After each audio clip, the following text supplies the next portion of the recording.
Susan had always dreamed of dancing her way into the spotlight. She had dedicated countless hours, shed blood, sweat, and tears, all for the chance to train at the prestigious Blackwood Academy of Dance. The academy was known not only for its demanding standards and rigorous training, but also for an air of mystery that both intrigued and unnerved her.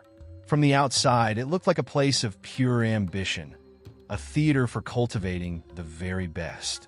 Yet, the rumors surrounding Blackwood's eerie past were equally legendary, woven into whispers between dancers, hushed with nervous laughter. And now, Susan found herself on its threshold, drawn by equal measures of ambition and curiosity. Upon entering, she was greeted by silence, a kind of charged quiet that weighed heavy in the air. She noticed how the grand hallways seemed to swallow sound, every step on the polished floor seeming to echo and then die out too quickly. The walls were lined with portraits of past instructors and dancers, their eyes captured in shadowy oil paintings that seemed to follow her as she walked. At the end of the hall was the mirror room, a space she had longed to see, famous for its floor-to-ceiling mirrors that allowed dancers to see every angle of their movements. But when Susan pushed the heavy door open, a strange sensation washed over her, a cold prickle on the back of her neck. She brushed it off as nerves. Inside the mirror room, she was alone. Her reflection stared back at her, dressed in a crisp, pale leotard, her hair pulled tightly into a bun. Yet, there was something about her reflection that felt slightly off. She examined it closely, wondering if the distortion was simply due to fatigue, the early morning light, or perhaps an irregular mirror panel. But as she tilted her head, her reflection almost seemed to tilt a moment too late, an odd hesitation that was barely noticeable. Susan blinked, and in that instant, everything appeared normal again. She told herself it was her imagination and tried to focus on the reason she was here, dancing. Hours passed as she rehearsed her plies, tendes, and pirouettes. As she moved, a creeping unease began to grow, like a shadow lurking just beyond her vision. At one point, she spun and, in a fleeting moment of peripheral vision, thought she saw another figure in the mirror. Startled, she stopped mid-turn, nearly losing her balance. But when she looked directly at the reflection, there was nothing, just her own wide eyes staring back, unsettled and questioning. A shiver ran down her spine, though the room was far from cold. The silence had grown more intense, pressing down on her in a way that felt almost oppressive. Susan took a break, sitting against the mirrored wall, breathing deeply to calm her nerves. She reminded herself that strange things happen when you practiced alone in a room with mirrors. Dancers often reported feeling disoriented or seeing fleeting images. It was a trick of the eye, she reasoned, the result of exhaustion. Yet, there was a lingering sense that she wasn't truly alone in the room. The thought was irrational, but she couldn't shake it. She looked up at the clock on the wall, watching the second hand tick in a slow, almost lethargic rhythm, as if time itself were being stretched thin. Returning to the center of the room, she resumed her routine, determined to push past her unease. As she danced, the feeling of being watched intensified. She glanced at the mirrored walls, but the reflections were just as they should be, except for one subtle oddity. In the mirror's reflection, the lights seemed dimmer. She paused, heart pounding, and turned to look at the actual lights on the ceiling. They were bright and steady, but in the mirror, they appeared to flicker and cast dark, elongated shadows. She squinted, trying to make sense of the illusion. It was as if the reflection was a darker, parallel version of the room. Then, something strange happened. As she began to move again, she noticed that her reflection seemed slower, lagging by just a fraction of a second. It mirrored her movements, but with a slight delay, as though she were watching an old film that skipped and stuttered. Her pulse quickened, and she stopped abruptly. For a breathless moment, her reflection seemed to stop too. But then, slowly, it lifted its head, and their eyes met. Susan felt a chill wash over her, immobilizing her as the reflection held her gaze in a way that felt deliberate, even menacing. Just as abruptly, the moment passed, and her reflection was perfectly synchronized again, mimicking her every move without delay. She felt a sudden urge to leave the mirror room, to step out into the sunlit hallways and shake off this unsettling experience. But as she walked towards the door, a faint sound stopped her, a delicate, almost mocking clap, as if someone was applauding her performance. It echoed softly around the room, though there was no one in sight. She turned, scanning every corner, every shadow, but saw nothing. The sound stopped, and the silence returned, heavier than before. In a fit of bravado, Susan walked to the center of the room and stared into the mirror, daring her reflection to betray her once more. But it was just her, looking back, pale-faced and wide-eyed. She took a deep breath, steadying herself, trying to convince herself that it was merely the intensity of the moment playing tricks on her mind. She was new here, nervous and on edge. Surely that was all. Yet as she walked out of the mirror room, she couldn't shake the feeling that something had been watching her, a presence that lurked just out of sight, hidden in the dim reflections, waiting patiently. The Academy's legends may have been embellished, she thought, but they weren't entirely unfounded. And as she left the room, she glanced back one last time, only to catch her reflection lingering just a little too long, watching her as the door swung shut. The unsettling experience in the mirror room lingered with Susan as she joined the other dancers in the Academy's main studio the next day. Despite her efforts to convince herself that the mirror's strange reflection was merely a trick of her imagination, the memory hung over her like a dark cloud. She tried to ignore it, telling herself that whatever oddities she'd experienced must have been due to the dim lighting or perhaps her own nerves on her first day. But a gnawing unease refused to let go. In the company of her fellow dancers, however, her anxiety faded somewhat. The main studio was bright and airy, filled with natural light streaming in through floor-to-ceiling windows. The energy was entirely different here, open and vibrant, unlike the strange, charged atmosphere in the mirror room. She looked around, taking in a steady flow of dancers practicing their routines, chatting and laughing. If there was something sinister within the walls of Blackwood, it seemed to hide in shadows, away from the warmth of this room. As Susan stretched alongside her classmates, she noticed a girl at the bar who stood apart from the others. Dressed in black, with dark hair pulled into a severe bun, the girl had a grace and precision that set her apart. There was an intensity in her movements that bordered on eerie. Susan realized she hadn't seen this girl the previous day. Her steps were deliberate, her eyes focused intently on the mirror in front of her, as if searching for something beyond her own reflection. When the girl turned her gaze towards Susan, she felt a prickle of recognition and fear.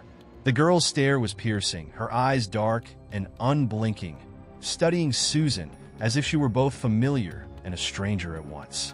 Then, with a slight nod, the girl turned back to the mirror, as if the encounter hadn't happened. Shaken, Susan tried to focus on her warm-ups, pushing the girl's unsettling gaze out of her mind.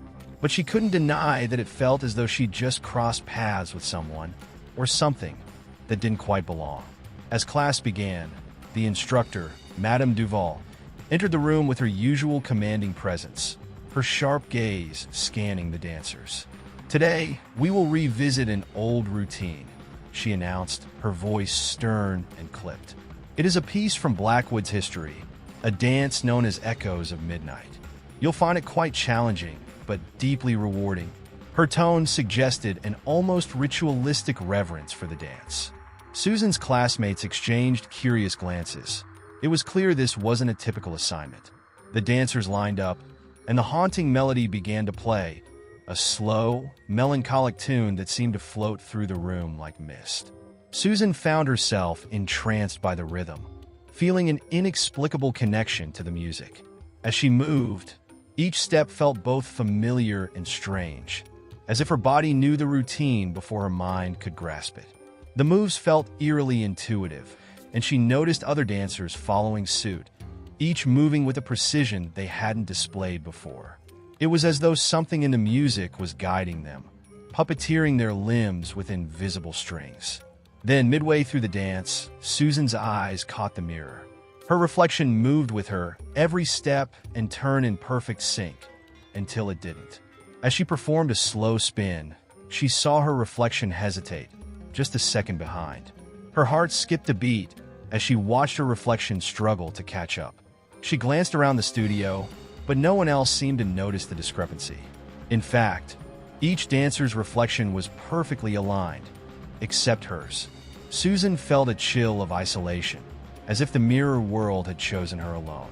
In the final moments of the dance, as they held the last pose, the strange girl in black locked eyes with Susan through the mirror, her expression unreadable. Slowly, a smile curled on her lips, a knowing, almost sinister grin that made Susan's blood run cold.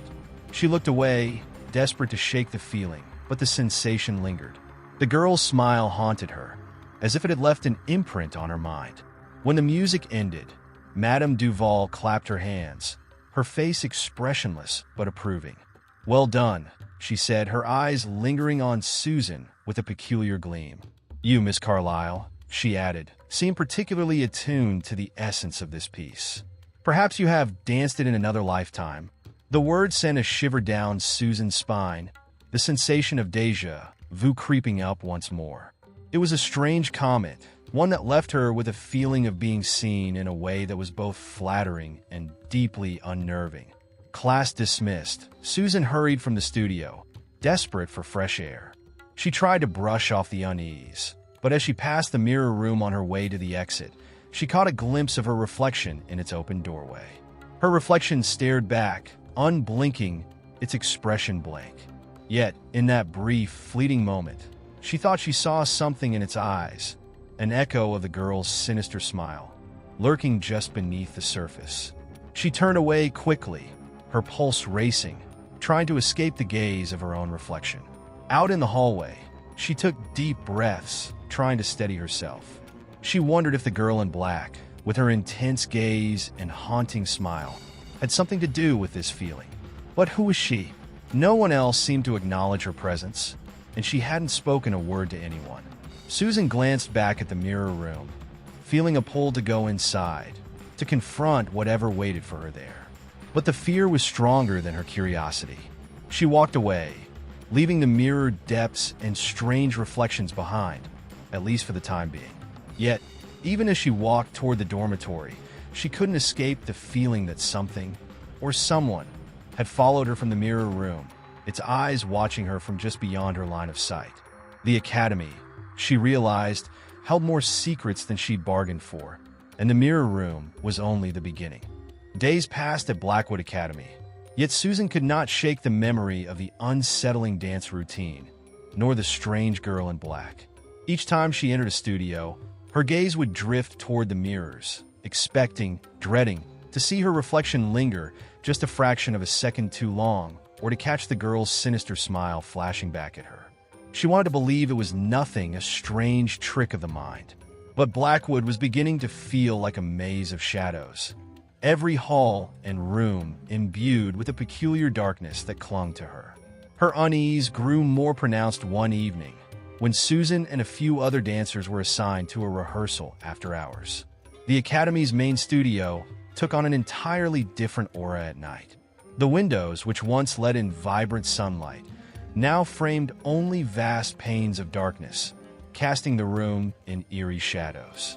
There were fewer lights on, and each footstep seemed magnified, echoing through the silent building. She had an uneasy feeling that the walls themselves were listening, keeping secrets.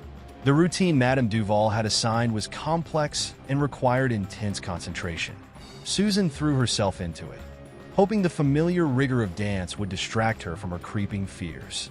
Yet as she moved across the floor, something felt off. The air was heavy, thick with the scent of old wood, and something else, something stale and damp. She pushed through her unease, focusing on each step, every pirouette and leap, forcing herself to keep her eyes off the mirrors lining the walls.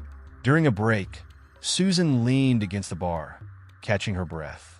She noticed that a section of the floor, just ahead of her, had a slightly different texture, a faint discoloration as if it had been water damaged. It was subtle, barely noticeable, but once she saw it, she couldn't look away. She took a few cautious steps toward the spot and felt a faint creak beneath her feet. The sound was unnervingly hollow, as though there were empty space beneath. She knelt down, pressing her palm to the floor. It was colder than the rest, with a dampness that sent a shiver up her arm. One of the other dancers, a girl named Leah, noticed Susan's odd behavior and approached her. "What's up?" she asked, glancing down at the spot on the floor. Susan hesitated, not wanting to seem paranoid, but she couldn't ignore the strangeness. "Do you hear that?" Susan whispered, pressing her ear to the floorboards. Leah gave her a skeptical look, but crouched down beside her. They both listened in silence. And then, faintly, they heard it, a rhythmic tapping, muffled yet unmistakable, coming from beneath the floor. The sound was faint but persistent, like someone knocking from below. Leah's face went pale, and she looked at Susan with wide eyes. "It's probably an old pipe or something," Leah said, though her voice wavered. Susan nodded, but her gut told her it was something more. The tapping had a peculiar rhythm to it, too deliberate to be the random sounds of an aging building. She knelt lower, pressing her ear firmly to the floor, and tried to listen for any pattern. The tapping stopped suddenly, leaving the room in silence. As they returned to the rehearsal, the hollow spot on the floor seemed to loom larger in Susan's mind, its presence gnawing at her. She couldn't focus, her movements mechanical and distracted. She caught Leah watching her with concern, but neither of them mentioned the noise again. It was as if acknowledging it would give it power, make it more real. Susan told herself it was just her imagination, an echo of the growing tension she felt within the academy's walls. After the rehearsal ended, the dancers dispersed quickly, eager to escape the shadowed studio. Susan lingered, staring at the hollow spot on the floor, torn between fear and curiosity. The academy was emptying out. Only a faint hum of distant voices remained. Finally, unable to resist, she knelt by the spot once more and pressed her ear to the floor. The silence was thick, oppressive, but just as she began to rise, there it was again, a faint, rhythmic tapping. And this time, it was joined by something else, a hushed murmur, barely audible, like someone speaking just out of reach. Susan's heart raced as she strained to make out the words, but they were too faint, warped by the layers of wood and space between her and whatever lay below. A part of her knew she should leave, should run back to the safety of her dorm room and forget the strange noises. But the quiet murmur held her there, rooted to the spot, listening. Just as she felt she could almost make out a word, the tapping resumed, louder, more insistent, sending a jolt of fear through her. Then abruptly the sound stopped. The silence that followed was thick, suffocating. Susan felt as though the floor itself was holding its breath. She scrambled to her feet, her pulse pounding in her ears. She backed away, her gaze fixed on the hollow spot, half expecting it to burst open at any moment. But the room remained still, its darkened mirrors reflecting her wide-eyed fear. As she turned to leave, she noticed the shadow of someone standing in the doorway. Her heart leapt into her throat as she froze, staring at the dark figure. But as she squinted, the shadow resolved itself into the familiar form of Madame Duval, her face half hidden in shadow.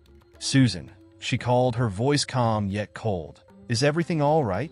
Susan struggled to respond, swallowing her fear and nodding hastily.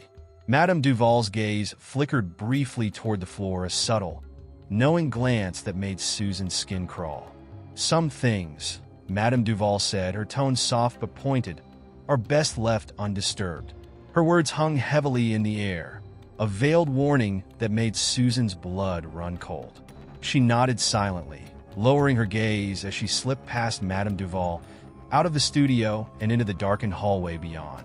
Her mind whirled with questions, but she sensed that pressing Madame Duval for answers would be futile, or worse, dangerous.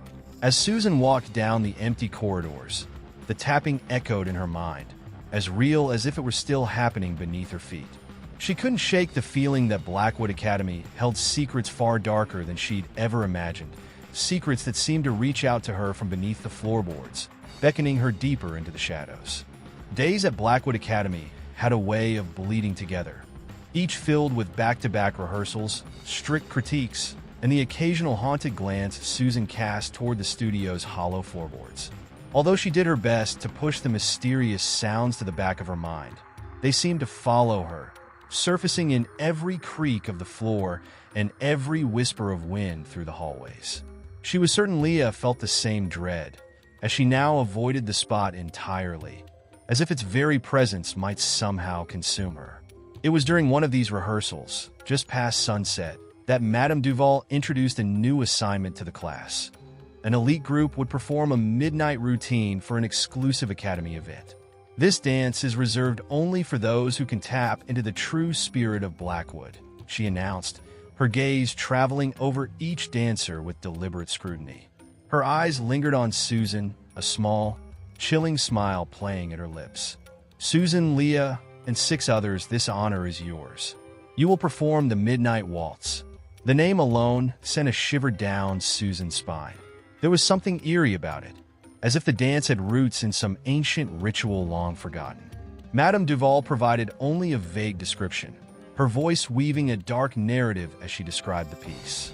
The Midnight Waltz was a dance of the soul, one that invited the performer to connect with the history of the Academy and every dancer who had come before. At midnight, she added, the walls remember. That night, as Susan lay in bed, her thoughts refused to quiet. Her mind wandered back to the hollow spot on the studio floor, to the mysterious sounds beneath it, and now to the Midnight Waltz. She felt an undeniable sense of foreboding, as if these strange occurrences were somehow connected, each thread weaving into a larger, ominous tapestry. She had a nagging feeling that the dance was more than just a performance. It was an invitation, one that would take her closer to Blackwood's dark secrets. The following evening, after the academy fell silent and the other dancers had retreated to their rooms, Susan, Leah, and the chosen few gathered in the main studio. A strange, thick fog had settled outside, making the studio's vast windows appear as though they opened onto an endless void. The air was heavy, charged with a peculiar energy that seemed to hum just below the surface. Madame Duval watched them silently, her presence as commanding as ever. You are here not just to dance, she said, but to honor. Without another word, she directed them into formation, and the haunting melody began. The music was slow and mournful, unlike anything Susan had ever heard, with an undercurrent that seemed almost to breathe, pulsing with each beat as though it had a life of its own. As Susan danced, she felt herself slipping into a trance, each step pulling her deeper, as though the floor itself were swallowing her movements, drawing her closer to something unseen. Her feet moved in sync with the others, but her mind began to wander. Images surfaced in her mind, fleeting visions of dancers in dark, antique costumes, spinning in dim candlelight, their faces cast in shadow. She saw glimpses of Blackwood's past, fragments that felt both familiar and foreign, as if she were reliving memories that were not her own. The sensation was overwhelming, yet she couldn't break free. Her body moved on autopilot, drawn forward by an invisible force. As the dance reached its climax, Susan noticed a flickering in the mirrors. At first, she thought it was merely the dim lighting playing tricks on her, but the figures in the mirror were not the dancers she knew. Shadows moved within them, shapes that bore a ghostly resemblance to the dancers around her, yet distorted, as though belonging to another era. Susan felt a shiver run through her spine as her gaze locked onto her own reflection, except it wasn't her.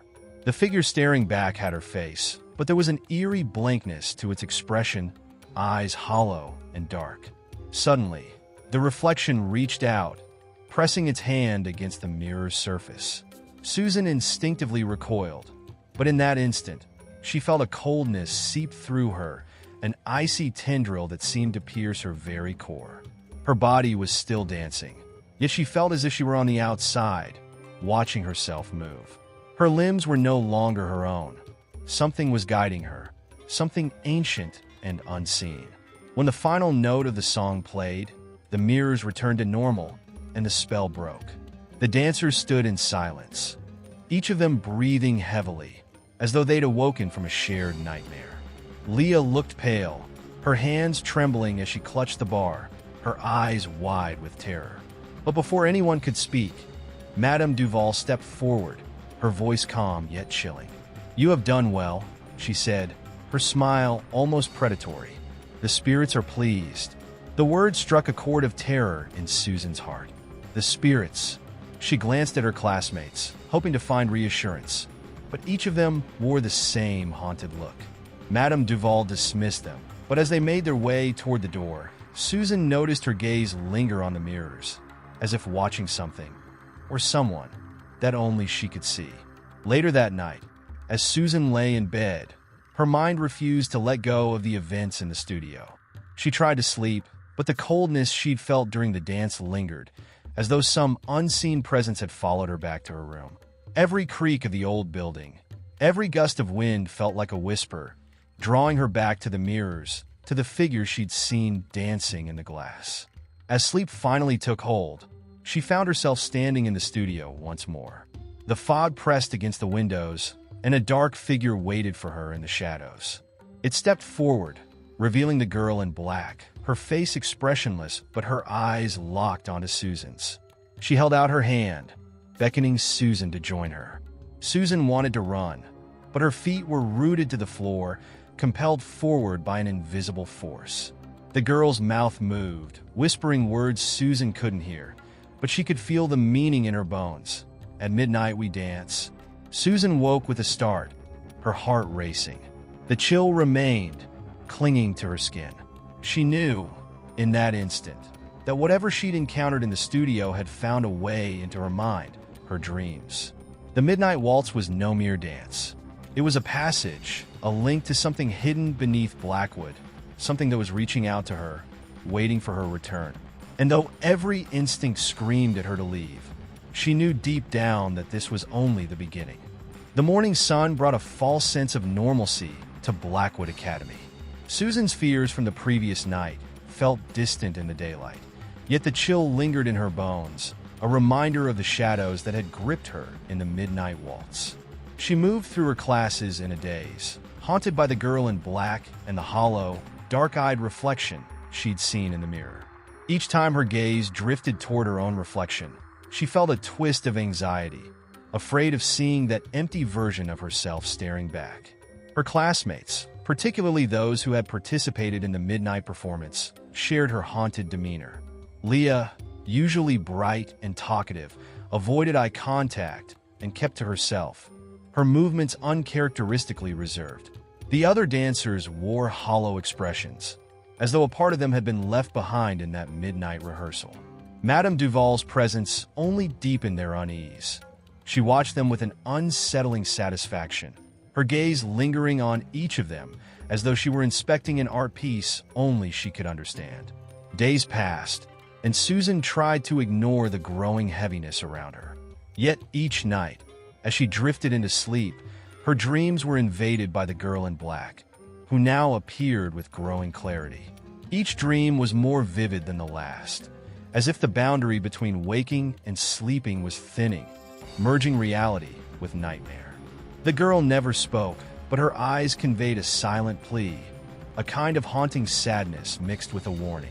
Susan woke each morning more exhausted than before, as if she had spent the entire night dancing. As the days wore on, a peculiar change took place at Blackwood Academy. Strange sounds began to echo through the halls at odd hours, faint whispers that seemed to rise from nowhere, footsteps that paced the floors above even when no one was there. The hollow spot in the main studio began to creak more noticeably, as if something beneath the floor was pushing against the wood. One evening, while practicing alone, Susan pressed her ear to the floor, listening intently. Beneath the creaks, she could swear she heard a faint melody, like the strains of an old waltz echoing from below. Unable to shake the sense of impending dread, Susan confided in Leah, who listened with wide eyes and nodded gravely. Leah confessed that she, too, had been plagued by strange dreams, though she hadn't seen the girl in black. Instead, she had glimpsed scenes from what she thought might be the Academy's past. Dark figures dancing in a candlelit room, their faces obscured by shadows, moving in time to an eerie, otherworldly tune. They agreed that something was terribly wrong, that they were no longer merely dancers but unwilling participants in something beyond their understanding. In search of answers, Susan and Leah decided to dig into the Academy's history. The old library in the East Wing held archives dating back to the Academy's founding. The room was dusty and filled with a heavy silence that felt out of place in a school dedicated to movement and sound. They searched through stacks of aged newspapers and journals, hoping to uncover some clue to explain the unsettling events they'd experienced.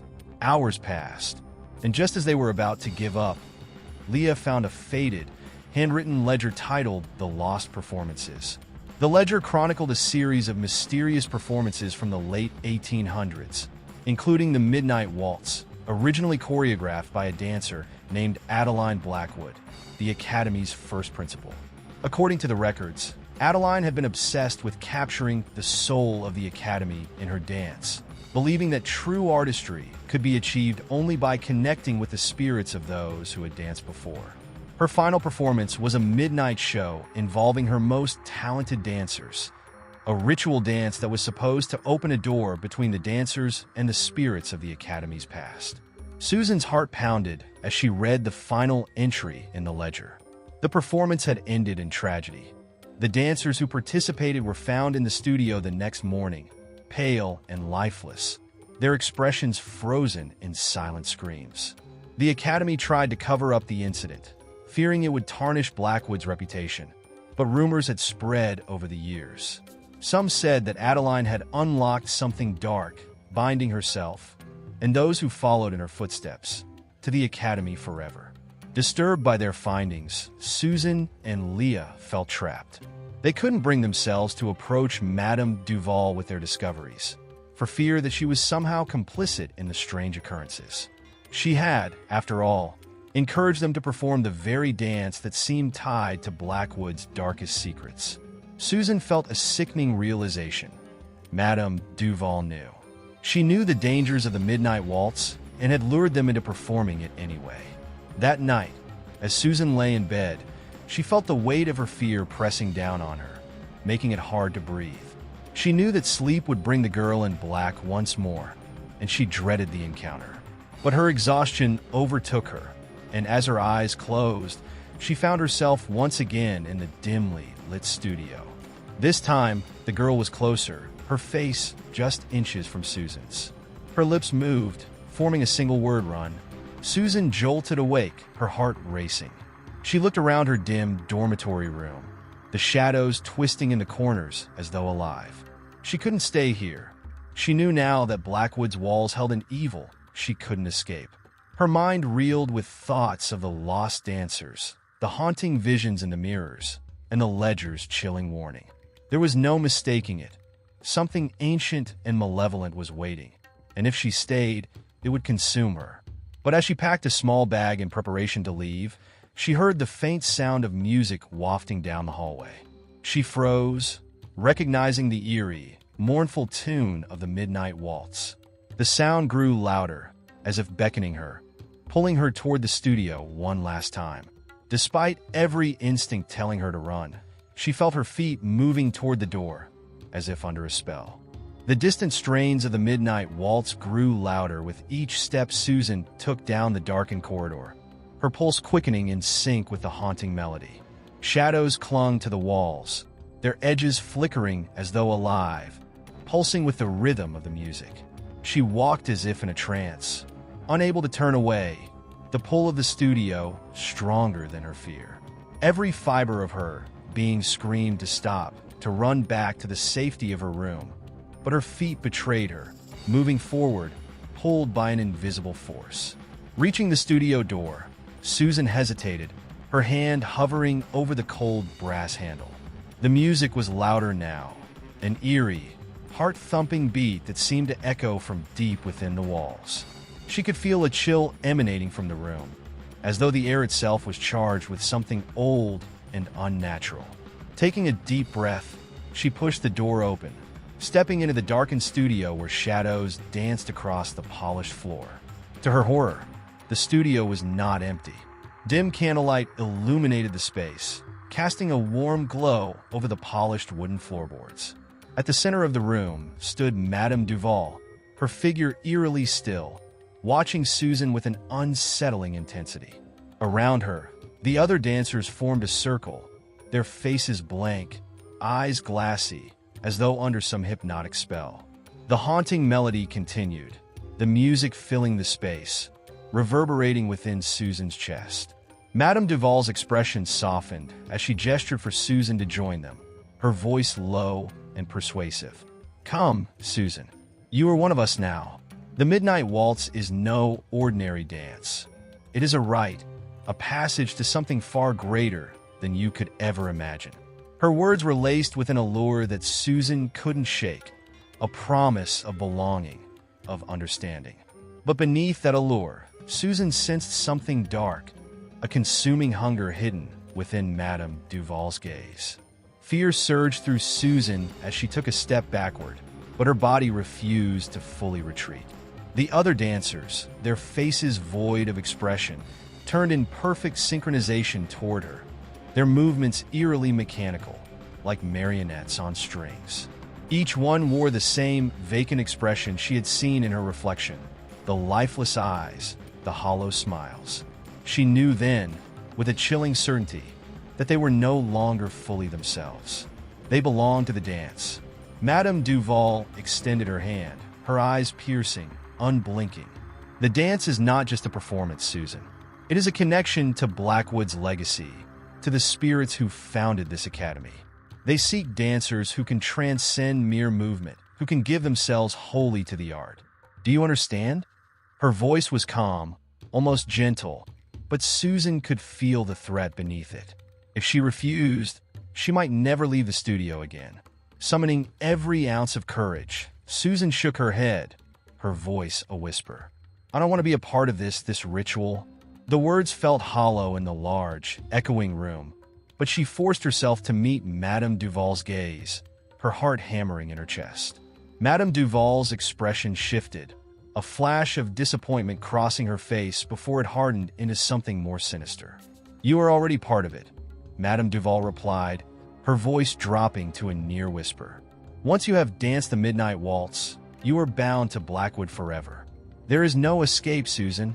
She raised her hand, and at her signal, the dancers surrounding her moved forward, their steps perfectly synchronized, closing in on Susan. She backed away, her breath quickening, but the circle tightened around her, the dancers' cold, unblinking eyes fixed on her with eerie determination. Desperate, Susan darted to the edge of the studio, her hand pressing against the wall in a frantic search for the door. She felt a cold, clammy hand on her shoulder, pulling her back toward the center. Leah's blank face met hers, her mouth twisted into an unnatural smile, her eyes devoid of recognition. Susan's heart broke at the sight of her friend, now a hollow shell, a puppet under Madame Duval's control. In a last-ditch effort to escape, Susan threw herself toward the floor, her fists pounding against the hollow spot beneath her. The wood was cold and unyielding, but she continued to hit it, hoping against hope that something, anything, would break through and release her from this nightmare. The sound of her fists echoed in the room, mingling with the haunting melody that seemed to rise from the floor itself, growing louder, more insistent. To her shock, the floorboards began to creak, the hollow spot vibrating beneath her fists. A crack appeared, widening slowly, as though some force beneath the floor was finally answering her call. The dancers froze, their heads turning toward her in perfect unison, expressions unchanging. Madame Duval's face twisted in anger, her voice a low hiss. "Stop this, Susan. You cannot defy the spirits. They are part of this place, part of you now." But Susan continued, her strength renewed by a fierce determination. She felt a surge of energy within her, as if something deep inside was fighting against the darkness, pushing back against the force that held her captive. With one final blow, the floorboards splintered, revealing a dark, gaping hole. From within, an icy wind rose, chilling Susan to the bone. But she felt a sense of liberation, a release of the oppressive energy that had weighed her down since she'd first stepped into Blackwood. Without a second thought, Susan threw herself toward the gap, her body slipping through the opening as the music reached a feverish pitch, the dancers moving frantically to close in on her. She felt hands grasping at her feet, trying to pull her back, but she pushed forward, her body falling into the darkness below. The last thing she saw was Madame Duval's face, twisted in fury, her mouth opening in a silent scream as the darkness consumed her. Susan landed in a cold, damp space beneath the studio, her body aching from the fall. She was surrounded by silence, the haunting music now a faint echo above her. As she rose to her feet, her eyes adjusted to the darkness, and she saw what she had uncovered: a hidden room, its walls covered in faded portraits of dancers from decades past, their faces eerily similar to those of her classmates, as if they too had been part of this endless cycle. She felt an overwhelming sense of relief, but also a bone-deep sorrow for the dancers who had come before, trapped by the same dance that had nearly ensnared her. She knew she couldn't stay here, couldn't allow herself to be another face on these walls. She turned and found a narrow staircase leading upward, her only path to freedom. As she ascended, the faint echo of the midnight waltz faded, and a feeling of clarity washed over her. She was no longer bound to the dance, no longer under Madame Duval's spell. She had broken the cycle, escaped the darkness that had held Blackwood in its grip for so many years. Reaching the top of the stairs, she pushed open a door that led into the academy's courtyard. The cool night air filled her lungs, and she felt a weight lift from her shoulders. She glanced back at the towering building, its windows dark and still, and for the first time, she felt a strange calm settle over her. Blackwood's secrets were buried once more, but she knew they would not stay hidden forever. The dawn broke across Blackwood Academy, its orange light seeping through Susan's window as she lay motionless on her bed, wrestling with the lingering shadows of the previous night. She had escaped the studio's eerie hold, but the haunting faces of her fellow dancers, locked in their hypnotic state, replayed relentlessly in her mind. She could still feel their vacant stares, Leah's cold touch on her shoulder, and Madame Duval's hollow promises of belonging. The chilling descent into the academy's underbelly had offered her temporary refuge, but it was clear that Blackwood's grip on her was far from broken. As Susan rose to face the day, a pervasive silence filled the halls. The academy, typically bustling with the sounds of laughter and clinking shoes, was strangely empty. She glanced down the corridor, only to find it deserted. Despite her instinct to hide, her curiosity overpowered her fear. She wanted to understand what lay beneath Blackwood's charming veneer and the dark forces pulling its strings. Perhaps she could find a way to save her friends, and herself, from its relentless curse. Susan found her way to the small library in the back wing, a forgotten corner of the academy that few students visited. Dust floated in the thin beams of sunlight that broke through the high, narrow windows, casting an almost sacred glow over the rows of ancient books. As she scanned the shelves, her fingers brushed over the spines of volumes with titles like Dances of the Old World and Spirits of the Stage. Her eyes landed on a small, weathered book at the far end of the shelf titled Blackwood, An Unseen History. The title sent a chill through her, as though the book had been waiting there just for her. She settled into a corner and opened the book. The pages, aged and yellowed, seemed to resist her touch, but she pressed on, uncovering stories of Blackwood's past that she could scarcely believe. The academy, it seemed, had been founded not only as a place of learning, but as a haven for ritualistic practices, a place where dance was used to commune with the spirits of the dead. Founded by a group of dancers obsessed with immortality, Blackwood was built upon a cycle of renewal, in which new dancers were chosen to keep the academy's soul alive. Through them, the founders could persist, their memories embedded within each generation of dancers. One story recounted the legend of the Midnight Waltz, detailing how it had been choreographed as a bridge between the living and the spirit world. According to the text, those who danced it became vessels for the academy's founders, allowing the dead to experience life once more. The dancers, in turn, became hollow shells. Their own identities slowly eroded until they became mere shadows of themselves. Susan's hands trembled as she read, remembering Leah's vacant eyes, the mechanical way the others had moved in sync. She paused, taking a steadying breath. The final chapter was particularly unsettling, explaining the role of the chosen one within each generation of dancers. This individual was to lead the Midnight Waltz, unknowingly binding themselves to the Academy, forever tethered to its power. The dance is eternal, one passage read, and so are its servants. Susan's stomach lurched as she recognized Madame Duval's insistent words from the night before. Her suspicions had been right. She was never meant to be a dancer here. She was meant to be something else entirely. Blackwood's unwitting sacrifice. Just then, Susan heard the faintest whisper, barely distinguishable from the rustling of the old pages. She glanced around the room, but no one was there. Still, the voice continued, soft yet unmistakable. "Susan, come back to us?" The whisper sent a shiver down her spine, but her instincts told her it was neither a threat nor a plea. It was a command. She slammed the book shut, the weight of its revelations pressing upon her chest. Determined to uncover the truth about Madame Duval's involvement, Susan decided to search the headmistress's office. She crept through the now familiar maze of corridors, her heart pounding with each step. The door to Madame Duval's office was unlocked, an invitation or perhaps a trap. Inside, the space was neatly organized, adorned with portraits of dancers from decades past, all smiling proudly in their costumes. On closer inspection, their eyes seemed to hold an eerie glint, a spark that felt almost too alive for photographs. The desk was cluttered with files, letters, and old programs from Blackwood's performances. She sifted through them until she found a folder labeled The Chosen. Her fingers trembled as she opened it.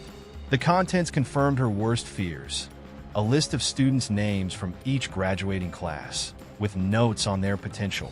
Her own name was the most recent, with the words "perfect candidate" written beside it in Madame Duval's unmistakable handwriting.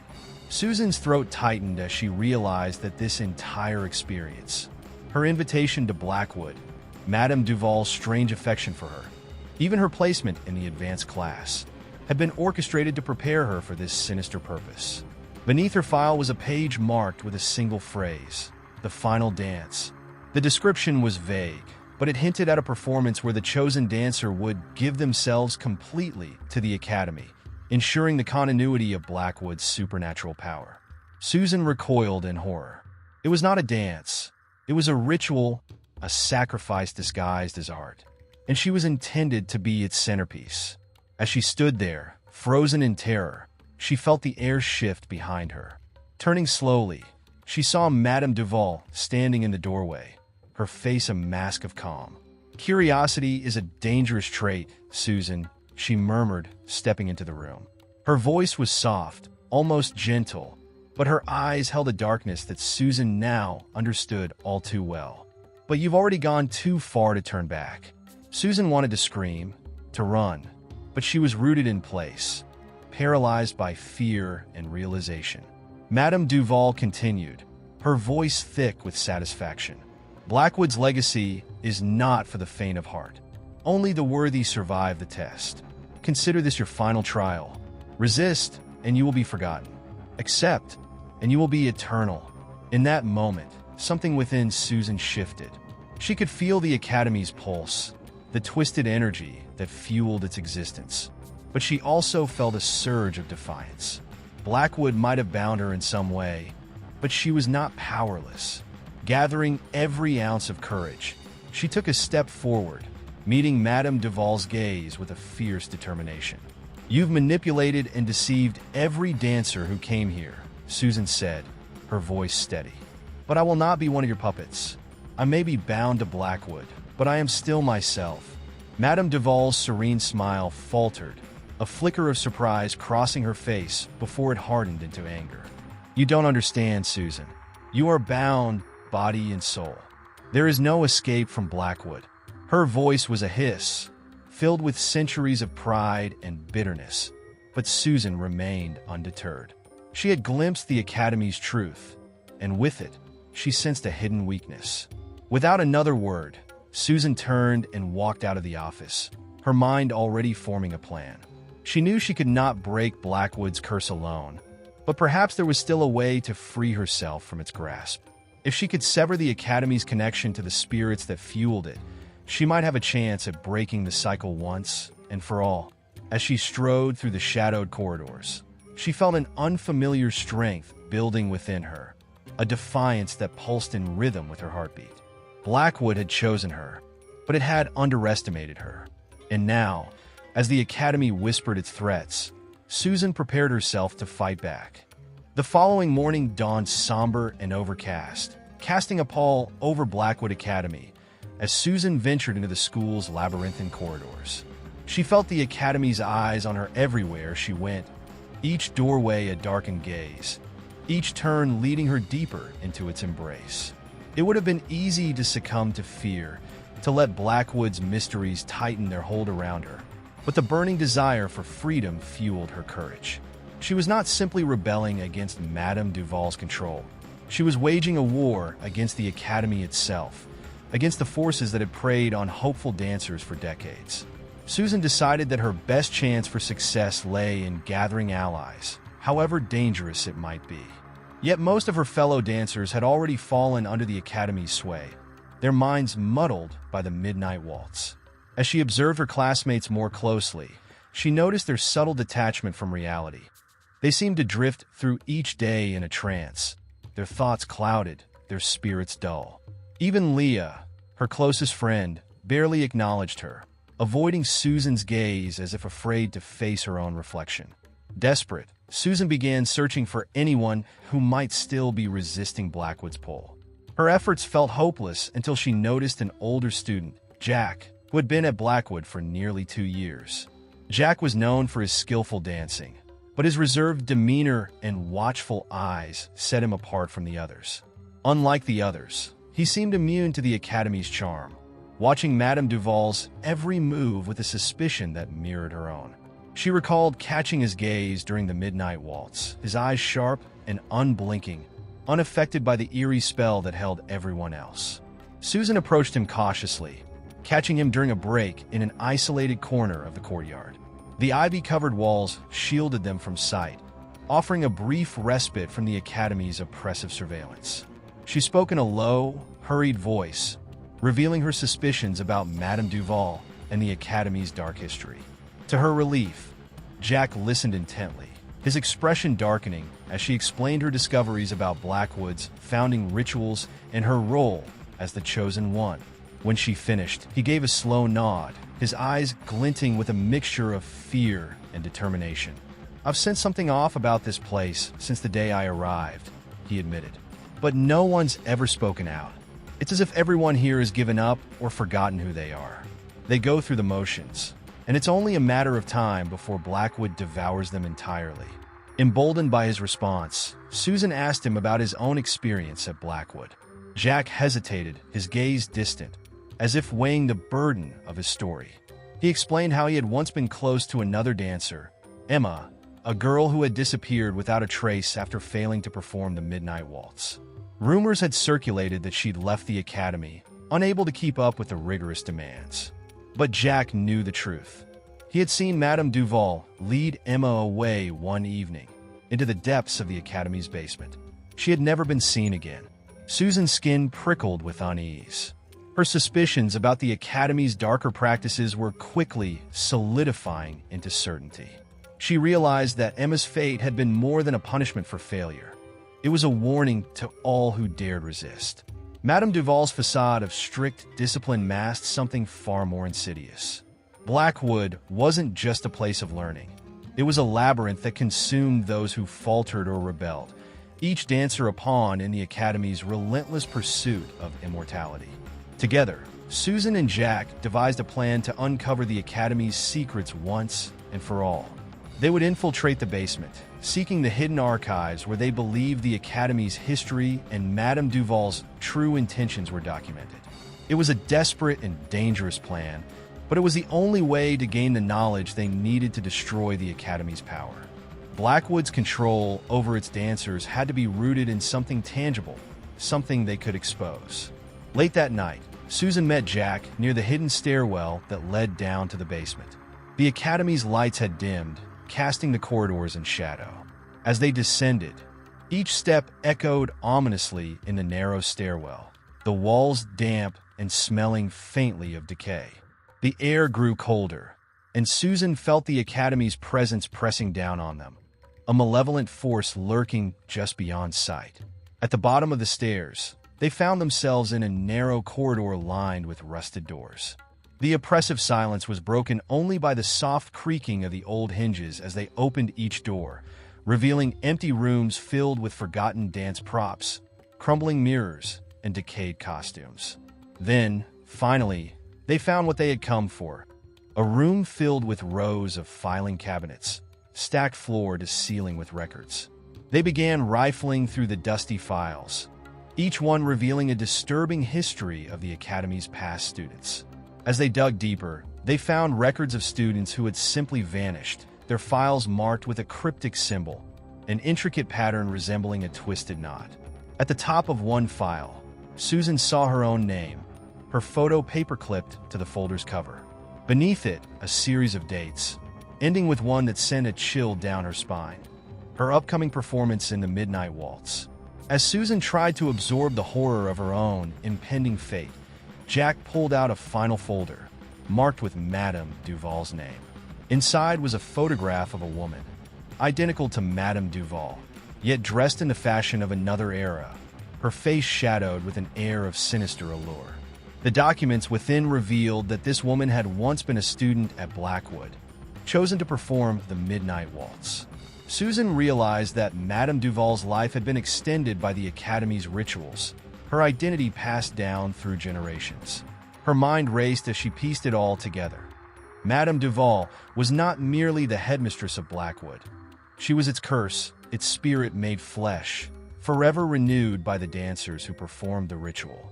The Midnight Waltz was more than a dance. It was a sacrifice, a way of transferring life from one body to the next, allowing Madame Duval to live on indefinitely. Just as they closed the folder, a noise from the stairwell startled them. They froze, hearing the faint tap of footsteps approaching. Madame Duval's voice, soft yet steely, called out, "Who dares disturb Blackwood's sanctum?" Panic surged through Susan's veins, and she glanced at Jack, their shared determination hardening into a silent vow. They would not surrender, not to Madame Duval, nor to Blackwood's endless hunger. As they hid in the shadows, Susan felt a fierce resolve take hold. She knew now what they had to do. Madame Duval was not invincible. She was a relic, bound to Blackwood's dark legacy. But like any curse, there had to be a way to break it. And she and Jack would find it, no matter the cost. The discovery of Blackwood's hidden archives sent Susan's mind reeling. Yet beneath the horror, a fierce determination gripped her. She now understood the full scale of Madame Duval's power and the role the Midnight Waltz played in perpetuating her existence. Every dancer forced into its haunting choreography was, unwittingly, a vessel for Madame Duval's renewal, a sacrificial offering to extend her life.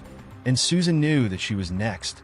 As she and Jack hurried back to the dormitories, shadows clinging to their heels, they dared not speak of the things they had uncovered. The Academy seemed to breathe, its ancient walls pulsing as if awakened to their intrusion. They slipped into the dormitory undetected, yet Susan felt the Academy's silent gaze weighing on her, as if Blackwood itself sensed her defiance.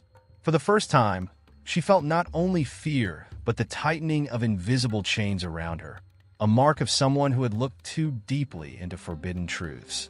The following day, Susan's resolve was put to the test. Madame Duval summoned the students to the main hall, her eyes sweeping over them with a strange intensity. As she locked eyes with Susan, a fleeting smirk crossed her face, a knowing expression that sent chills down Susan's spine. Madame Duval must have sensed that something had shifted, that someone had dared to unearth her secrets. Yet the headmistress's poise was unshaken. With a graceful wave, she dismissed the students, but Susan noticed how her gaze lingered on her and Jack, a promise of reckoning in her eyes. That night, as Susan lay in bed, a searing pain crept over her chest. She bolted upright, clutching at her skin, feeling as though her flesh was burning from the inside. She stumbled into the bathroom and lifted her shirt, gasping as she saw an intricate mark forming over her heart. The twisted knot symbol from the archives, the same symbol stamped on the files of disappeared students, now adorned her skin, its dark lines pulsing as if alive. Panic gripped her, the mark a silent confirmation that Madame Duval knew she had uncovered Blackwood's dark history. Desperation drove her to seek out Jack, who sat wide-eyed as she revealed the cursed emblem. He examined the mark in horrified silence, his face pale. "This isn't just a warning, Susan," he murmured. "It's a seal. Blackwood's way of claiming you." The realization sent a shiver through her, and she felt an overpowering urge to claw the mark from her skin. Yet she knew that the mark was deeper than flesh. It was a binding, a spell locking her fate to the Academy. Together, they pored over every detail from the archives, seeking some way to break the curse. According to the old records, the mark was a sign of the Chosen, a dancer designated for the Midnight Waltz who could never leave Blackwood. Those marked were destined for sacrifice, their lives extinguished to fuel Madame Duval's own. Yet they found a sliver of hope buried within the twisted history. One name kept appearing: Eleanor Ravenscroft, a dancer from a century prior who had dared to rebel against Blackwood. Her story had been erased, her name almost lost, yet hints remained that she had found a way to resist, leaving clues scattered throughout the Academy. Susan and Jack began searching for any trace of Eleanor, hoping her defiance held the key to unraveling the curse. They scoured the Academy's hidden corners, examining carvings on walls, faint sketches on dance studio mirrors, and even old journals abandoned by past students. It was Jack who finally discovered a symbol etched into the wood beneath one of the practice rooms. A series of steps, not unlike a dance notation, though twisted in complex, overlapping lines. They spent hours deciphering the notation, piecing together what they came to realize was a counter-movement, an inverse of the Midnight Waltz. This forbidden dance appeared designed not to enthrall, but to release, a dance that promised freedom from Blackwood's dark influence. Eleanor's final act of rebellion had been to leave the Academy a weapon, a way to break the curse for those who dared. The realization was liberating, yet Susan knew that enacting this counter-movement would come at a risk. The dance, unlike any choreography she had ever encountered, required precision and stamina. Every step inverted the original waltz, yet each movement called upon a raw, visceral energy, unlike the graceful allure of Madame Duval's spell. But the risks were more than physical. The dance was a blatant challenge to Blackwood's authority. If Madame Duval or her spies caught wind of their plan, the consequences would be fatal. Susan and Jack agreed to practice the dance in secret, meeting in abandoned rooms during the early hours before dawn. Each practice session left them drained, the complex movements demanding a precision that was both exhilarating and exhausting. As they moved, Susan felt the mark over her heart pulsing, as if the counter-movement was challenging its hold on her, weakening Blackwood's grip with every step. In those dark hours, Susan sensed Madame Duval's awareness pressing closer, as though the Academy itself was a living entity watching their every move. Yet the practice sessions forged a bond between her and Jack, their shared defiance a light in the shadows. They were no longer students, but insurgents within Blackwood, rebels fighting against a curse that had claimed too many before them. Finally, the night of their performance arrived.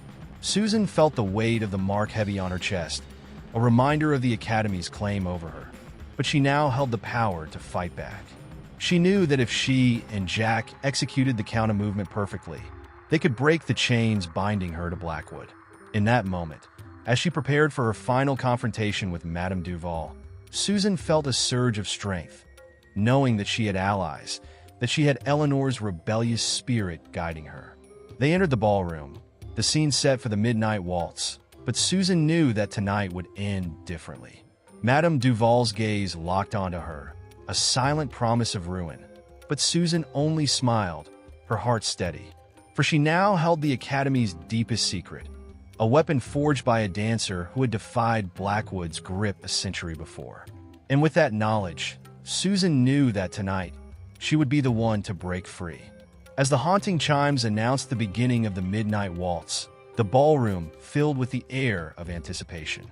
The other dancers assumed their positions, faces entranced, eyes blank as they awaited Madame Duval's signal. But Susan felt a pulsing awareness, a quiet energy thrumming beneath her skin. She knew she was no longer simply a participant. Tonight, she and Jack would defy Blackwood's ancient curse. Madame Duval entered the room, her gaze a cold steel that swept over the students before coming to rest on Susan. The headmistress's expression was one of faint amusement, as if she were savoring the prospect of watching her control tighten over yet another student. Yet Susan held her head high, refusing to flinch under Madame Duval's scrutiny. She sensed the weight of a dark history in Duval's eyes, a triumph that had repeated for decades, unchallenged, unquestioned. But tonight, that triumph would end. The orchestra struck its first note, and the dancers glided into motion. The familiar steps of the midnight waltz unfurled around Susan, but she did not join in. Instead, she met Jack's gaze across the ballroom, their silent pact binding them. As the music swelled, Susan took a daring step backward, defying the choreography. Jack followed suit, echoing her movement, and together they initiated Eleanor's counter-movement, the forbidden dance that had once been a symbol of rebellion. Each step felt like a challenge to the very foundations of Blackwood, an affront to the invisible grip that tightened with every passing beat. Susan felt the mark on her chest burn hotter, as though Madame Duval's curse was fighting against her movements, seeking to reclaim control. Yet she pushed through the pain, her focus unyielding, every step a reclamation of her freedom. The counter-movement was complex, requiring an almost painful precision, each footfall carving an invisible path that reversed the waltz's power. Around them, the other dancers began to falter, their entranced movements stumbling as if disrupted by the counter-movement. Whispers swept through the ballroom, students casting uneasy glances as they noticed the anomaly. The energy in the room thickened, charged with the mounting tension between Susan and Madame Duval. The headmistress's expression shifted from amusement to fury, her eyes narrowing as she recognized the steps, the same forbidden steps Eleanor Ravenscroft had once attempted. As Susan and Jack's movements grew bolder, the mark on Susan's chest surged, radiating heat that seemed to claw at her very soul. Madame Duval's voice cut through the music, a dark, commanding tone that echoed through the ballroom. "Enough!" she hissed, her voice thick with power. The other dancers froze in place, as if held by an invisible force, their eyes wide and fearful. But Susan and Jack, defying the grip of Blackwood's curse, continued the counter-movement, each step weakening the bond that tied them to the academy. Madame Duval raised her hands, her fingers curling as she summoned a force that seemed to pulse from the walls themselves. Shadows gathered around her, twisting into dark tendrils that reached towards Susan and Jack. But Susan refused to stop, her focus sharpening as she pushed through the pain, driven by Eleanor's spirit of defiance. Her movements became sharper, her steps carving through the ballroom's stifling air with a force that shattered the illusions around her. The music wavered, its melody warping into a discordant note as the ballroom itself seemed to tremble. Madame Duval's power, once unchallenged, began to falter, her control slipping as Susan's defiant dance tore through Blackwood's spell. Desperation flared in Madame Duval's eyes, her grip over the academy visibly weakening. Shadows recoiled, the tendrils of darkness retracting as Susan's counter-movement disrupted their hold. With a final step, Susan felt a shift deep within her, a sensation like breaking free from chains that had bound her since the day she entered Blackwood. The mark on her chest flared one last time before fading, its searing heat dissipating as the counter-movement reached its conclusion. She looked up to see Madame Duval stagger, the headmistress's face pale, her once powerful gaze flickering with something unfamiliar, fear. The students around them began to stir, the enchantment that had held them in thrall loosening as Blackwood's grip weakened. Susan felt an exhilarating freedom, a sense of triumph that surged through her veins.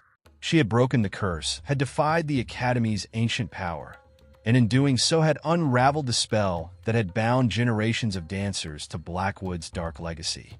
Madame Duval's voice broke through the silence, a trembling whisper. You cannot undo centuries of power, she spat, though her words lacked the force they once held. But Susan stood firm, her gaze steady. Power rooted in fear always has an end, she replied, her voice carrying a strength she hadn't known she possessed. The headmistress's expression faltered, and for a moment, Susan thought she saw the faintest glimmer of vulnerability in Duval's eyes. The headmistress turned, retreating into the shadows, her figure dissolving as though consumed by the very darkness she had wielded. The students watched in stunned silence as Madame Duval vanished, her presence leaving a chilling void in the room. Susan and Jack exchanged a glance, their shared victory tangible, a promise of freedom they had fought to reclaim. In the aftermath, the academy felt transformed, as though the oppressive weight that had once lingered in its halls had lifted. The students slowly dispersed, uncertain but visibly lighter, as if awakening from a long-forgotten nightmare. As Susan walked through the corridors, she felt an unshakable sense of liberation, knowing that she had not only broken the curse but had rewritten Blackwood's legacy. Together, Susan and Jack left the ballroom, stepping out into the night, the stars above brighter and the air clearer than it had ever been. Blackwood was still, silent, its walls no longer haunted by the echoes of Madame Duval's curse. As they walked away, Susan knew that she had not only escaped, but had freed Blackwood students from the chains of a dark history. And though the academy remained, its once malevolent energy was gone, leaving in its place a place of possibility no longer bound by shadows. With Madame Duval's disappearance, Blackwood seemed to lose its sinister presence, and yet, as Susan and Jack navigated the school in the aftermath of the ballroom showdown, they sensed a silence that was almost unnatural. The night stretched ahead, unusually still, and the students who remained wandered in a daze, as if shedding the weight of years of enchantment. Some marveled at their newfound sense of freedom, but others cast nervous glances down Blackwood's dark corridors, uncertain if the school's power had truly been broken or if something far more dangerous lay dormant. Susan could feel the palpable relief among her classmates, yet a strange unease had settled within her. Madame Duval had vanished, yes, but as Susan glanced back down the long hallways and towards the shadowed doorways, she felt that Blackwood had not completely surrendered. Memories of the midnight rituals, the uncanny eyes watching from the paintings, and the mark on her chest, all of it lingered like whispers in her mind. Blackwood itself was ancient. Its legacy went deeper than Madame Duval, and Susan felt that history still clung to its walls. Jack seemed to share her concerns. "Do you think it's over?" he whispered as they passed by the Academy's chapel, its stained glass windows casting muted shades of crimson and green across the floor. "We broke the curse, or at least Madame Duval's hold on it. But this place still feels alive." Susan nodded. "It's as if the school is watching us, waiting." She bit her lip, feeling foolish, but also unable to shake the thought that Madame Duval's departure had merely fractured a layer of Blackwood's malevolence. Something older, deeper, might still be holding its roots in the Academy's ancient stone foundations. That night, as Susan lay in her dormitory bed, sleep eluded her. The stillness weighed on her, heavy and pressing, and in that silence, she thought she could hear faint footsteps echoing through the hallways. A flicker of candlelight appeared under her door, and for a brief, heart-stopping moment, Susan felt the familiar grip of fear. She knew it was irrational, but her heart raced as though she were back in the ballroom, defying Madame Duval's curse. Her mind replayed the echoes, the creaks in the wood, the sense of a dark presence just beyond her sight.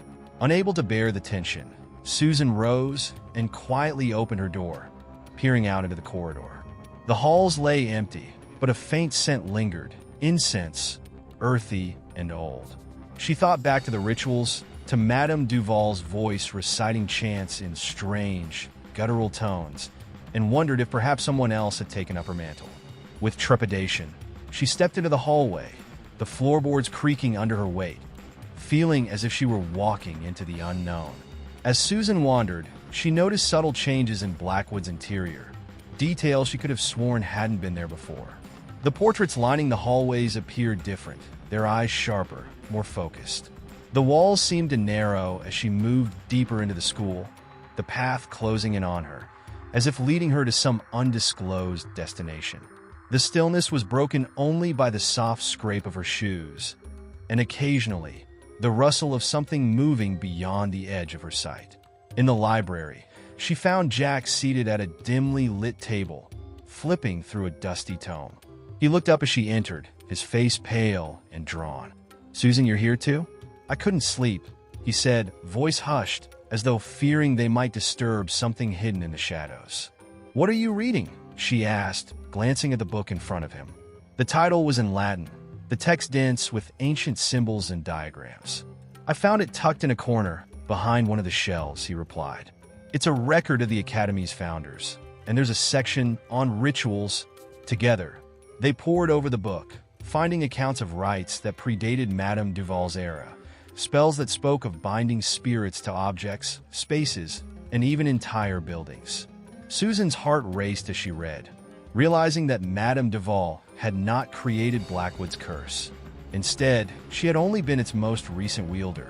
The Academy's power was far older, a dark heritage passed down from one headmaster to the next, each building upon the curse's foundation, strengthening it. Susan and Jack exchanged a grim look. If Madame Duval had only tapped into Blackwood's power, then perhaps her disappearance had merely left a void, one that was hungry, seeking someone to fill it. As they continued reading, the candles around them flickered, their light bending in strange patterns. And Susan sensed a presence, intangible but undeniably there, lurking just beyond her perception. They both froze as a cold draft swept through the room, rustling the pages of the book and casting the shadows of the library's shelves into long, ominous shapes.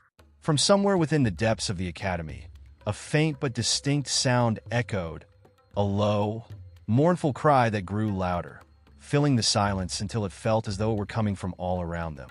Susan clenched her fist, suppressing the urge to flee, knowing that if they left now, they would never understand Blackwood's secrets.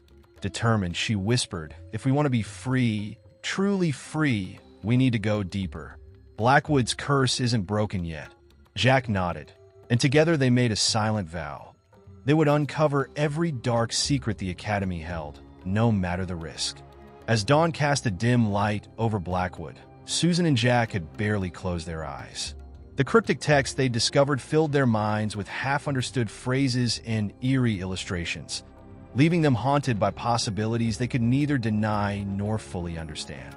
Blackwood's curse, they now knew, ran deeper than Madame Duval, deeper than any single person, stretching back to the school's very foundation.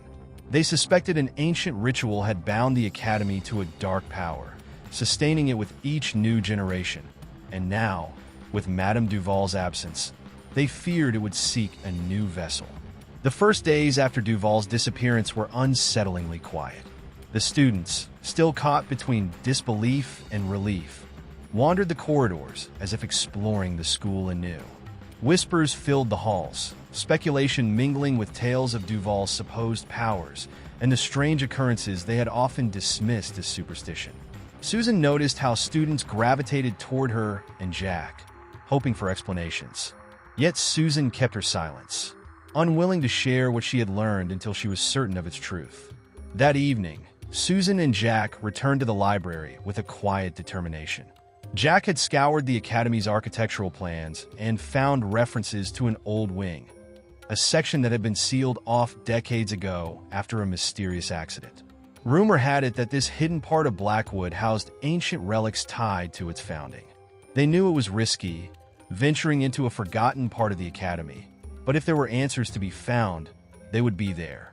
After nightfall, the two slipped out of their rooms, moving silently through Blackwood's shadowy hallways.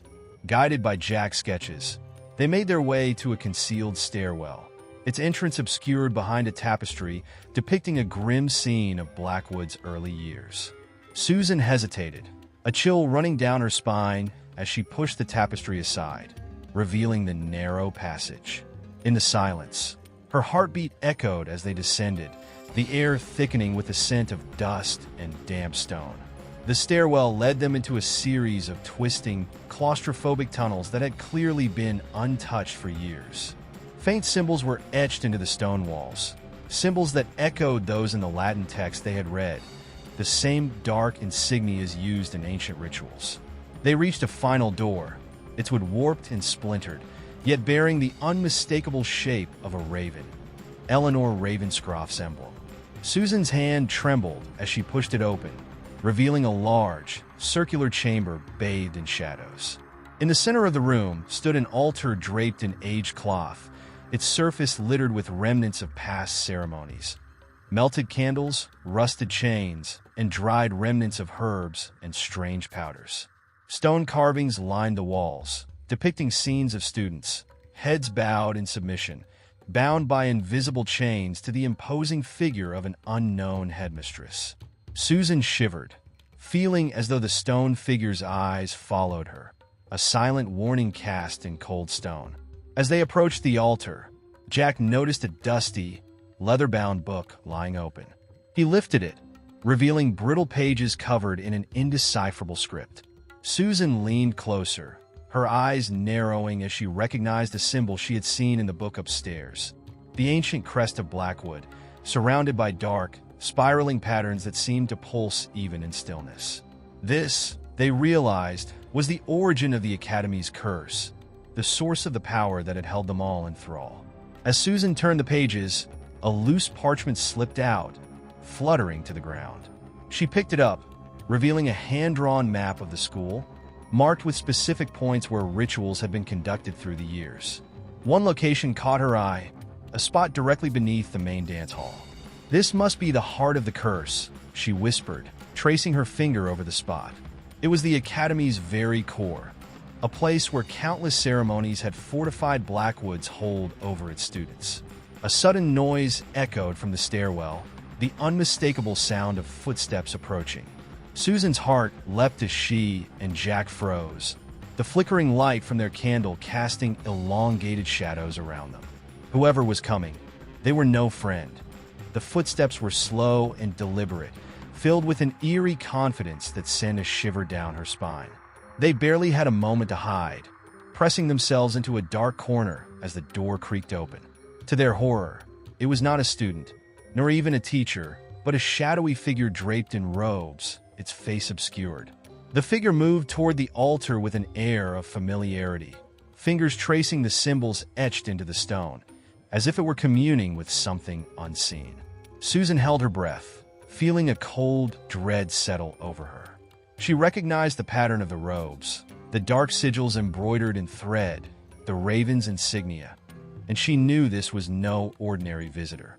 This was an ancient entity, perhaps a guardian or, worse, the very source of Blackwood's malevolence. The figure's presence seemed to intensify the room's darkness, and as Susan watched, it lifted its head, as though sensing their presence. A faint, raspy whisper escaped its hidden face, filling the room with an echo that seemed to come from every corner. "The air will rise," it murmured, voice chilling in its certainty. Susan felt a shiver travel through her, the words coiling within her like a terrible prophecy. As the figure turned and left, its footsteps fading into the distance, Susan and Jack dared to breathe once more, the tension slowly dissipating. Yet the words lingered in the air, a reminder of the dark force that still held sway over Blackwood. The air would rise, it had said, but who was this air, and what did it mean for them? They left the hidden chamber, climbing back to the main floor in silence, each lost in thought. Susan could feel Blackwood's power pressing down on her, as if the Academy itself had taken notice of her defiance. The halls felt narrower, the shadows darker, as though the Academy itself had set its sights on her. As they returned to their rooms, Susan knew that they had uncovered only a fraction of Blackwood's secrets, and that the worst was still to come. Yet she felt a renewed determination, knowing that whatever lay ahead, she would face it. The Academy's power was vast, but it had met its match in her unwavering resolve. The next morning, Susan could barely bring herself to look at Blackwood's grand ballroom without feeling a chill run through her. The memory of the shadowed figure and its foreboding whisper, "The air will rise," lingered in her mind, as though those words had embedded themselves into her very bones. Every echo in the hallways, every creak in the floorboards seemed to murmur the same warning. Yet, beneath her fear, she felt an urgent resolve to press on. The map they discovered in the Forgotten Chamber had led them here, marking the ballroom as the heart of Blackwood's dark power. And if there were any hope of breaking the curse for good, it would be buried here. Jack was waiting for her by the ballroom's ornate entrance. The early morning sunlight cast a strange, almost surreal light through the stained glass windows, illuminating the room in muted reds and blues. The space looked eerily normal, a place built for beauty and celebration, but Susan knew better now. Somewhere beneath the polished wooden floorboards, hidden in layers of stone and shadows, lay the root of Blackwood's sinister influence. It was a power that had waited through generations, growing stronger with each dark ritual. And now, with Madame Duval gone, it was stirring, looking for a new vessel. Jack knelt down, pressing his ear to the ground, trying to sense any vibrations or signs of hidden mechanisms. "It has to be here, somewhere beneath us," he muttered, as his fingers tapped rhythmically along the edges of the floorboards. Susan joined him, examining the floor for any gaps, any hints of a concealed trapdoor. As her fingers traced the intricate patterns carved into the wood, she noticed faint scratches around one of the larger boards, subtle marks that suggested it had been lifted and replaced many times over. Together, they pried up the board, revealing a narrow staircase leading downward. A dank, earthy smell wafted up, as if the very air below had been sealed for decades, undisturbed and heavy with secrets. Susan hesitated, glancing at Jack, who gave her an encouraging nod. They both knew they couldn't turn back now. With a steadying breath, she descended, her footsteps echoing softly as she moved deeper into the unknown. The staircase led them to a wide, circular chamber carved from dark stone, much larger than she had imagined. The ceiling rose high, nearly lost in darkness, while strange symbols and markings covered the walls. It was as though they had entered an ancient shrine, untouched by time, but thrumming with a sense of expectancy, as if the room itself was waiting. In the center of the chamber stood a stone pedestal, and on it lay a silvered mirror, its surface shimmering with an unnatural light, shifting and swirling like water. Susan felt drawn to the mirror, though a deep unease gripped her. As she approached, she caught her reflection, but something was wrong. It wasn't quite her. Her eyes were darker, her expression cold and unfeeling, an intensity she didn't recognize. The figure in the mirror seemed to smirk, almost as if it were studying her, appraising her. It was not a mere reflection. It was an invitation, a pull towards something ancient and vast, a connection to the curse that had bound Blackwood for so long. Jack's voice broke through her trance. "Susan, don't look into it too long. There's something off about that mirror." She tore her gaze away, feeling an immediate wave of relief as she stepped back. The room seemed to breathe around them, a low hum of energy reverberating through the walls, and she sensed they had uncovered something sacred and dangerous. The mirror wasn't just an object. It was a portal, a conduit of the curse itself. Looking around, Jack noticed inscriptions surrounding the pedestal, etched in a language neither of them recognized. They seemed like incantations, words of power meant to bind and seal. As he ran his fingers along the stone, Susan realized that this room was more than just a ceremonial space. It was a prison, and the mirror was its key. "If the mirror is the heart of Blackwood's power," she murmured, "then maybe breaking it would disrupt the curse." But as she reached for a loose stone, preparing to shatter the mirror, a fierce, invisible force held her hand in place. Her arm trembled, frozen mid-air, and a chilling voice echoed through the chamber. "Do you think it's so simple?" The words seemed to come from all directions, bouncing off the stone walls in a sinister, mocking tone. Susan's pulse quickened, and she felt the weight of countless eyes watching her from the shadows. Suddenly, the mirror glowed brighter, its surface clouding with the image of Madame Duval, her face twisted with fury and desperation. "You've dared to disturb the sanctuary," her voice seethed, echoing with a power beyond the grave. Susan felt a wave of nausea as Duval's eyes bore into hers, as though the woman were reaching through the mirror, trying to latch onto her, to draw her into its depths. Jack pulled her back, breaking her contact with the mirror's magnetic pull. "Susan, we need to leave. This isn't just an object. It's Duval's legacy, her way of staying connected to the Academy. If we destroy it, she might come through." The room seemed to pulsate with anger at his words, as if the very walls resented their intrusion. The air grew thick, pressing in on them, urging them out. Without another word, they fled up the stairs, the weight of the room's dark energy chasing them up through the ballroom and into the open hall. As they closed the trapdoor behind them, sealing away the cursed chamber, they both felt a mixture of relief and terror. Blackwood's curse was more powerful than they had ever imagined, an ancient force that would not be easily broken.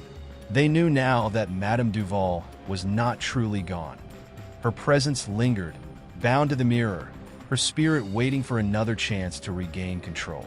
But as they left the ballroom, a strange resolve settled over Susan.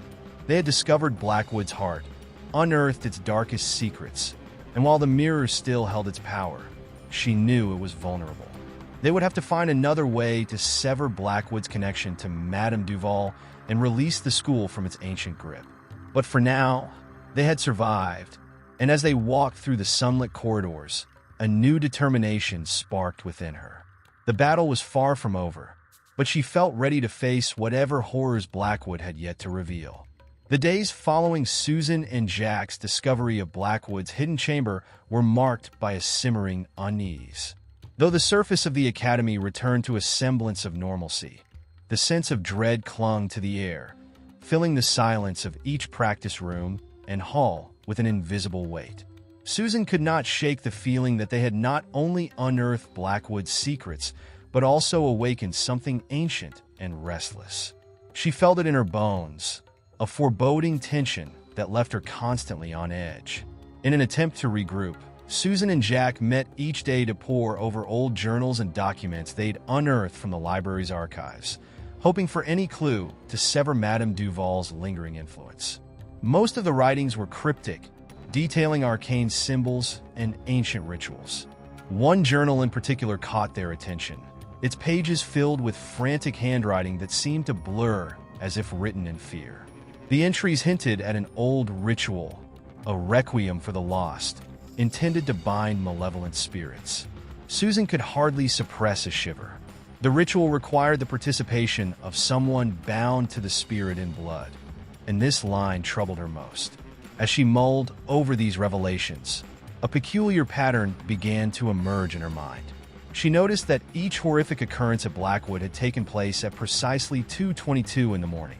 Strange sounds, inexplicable cold drafts, and even apparitions all converged at this single, haunting time, as if some unseen force was marking a boundary between the world of the living and the dead. It became clear to her that 2:22 was the Academy's witching hour, the time when the veil was thinnest and Blackwood's malevolent energy grew most powerful. With this in mind, Susan and Jack formulated a risky plan. They would return to the mirror room at 2:22 that night, using the precise moment of the Academy's energy spike to attempt the Requiem ritual.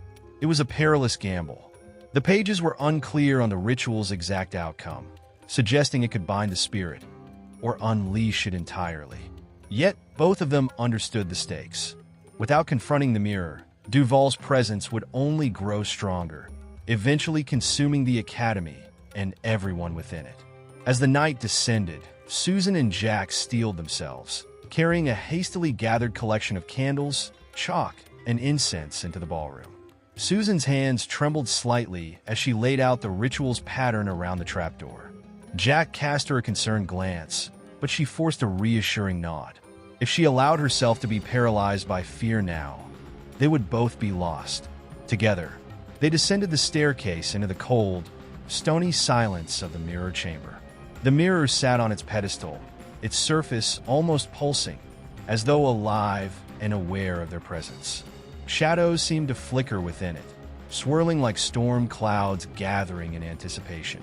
Susan placed a candle at each of the cardinal points, and Jack used the chalk to draw a protective circle around them, following the faded symbols in the journal. The faint glow of the candlelight cast eerie, dancing shadows on the walls, amplifying the room's ominous atmosphere. At exactly 2:22, Susan began to recite the words of the ritual, her voice echoing softly, yet firmly, against the cold stone walls. The air grew colder with each syllable, and the shadows in the mirror thickened, coiling like a dark, seething mist. Jack added his voice to hers, steadying her as they chanted the final line. As they completed the recitation, the candles flickered wildly, nearly snuffing out before flaring into an unnaturally intense brightness. The mirror's surface began to ripple like water disturbed by a stone, and Susan's own reflection twisted, morphing into a likeness of Madame Duval, her face a mask of anger and desperation. Duval's eyes met Susan's, piercing and full of venom, her mouth moving soundlessly in a scream of fury. Susan felt a shiver race down her spine, yet she held her ground, refusing to look away. For a moment, it seemed as if the ritual had worked. Duval's face faded into the mirror's depths, her image dissipating like smoke.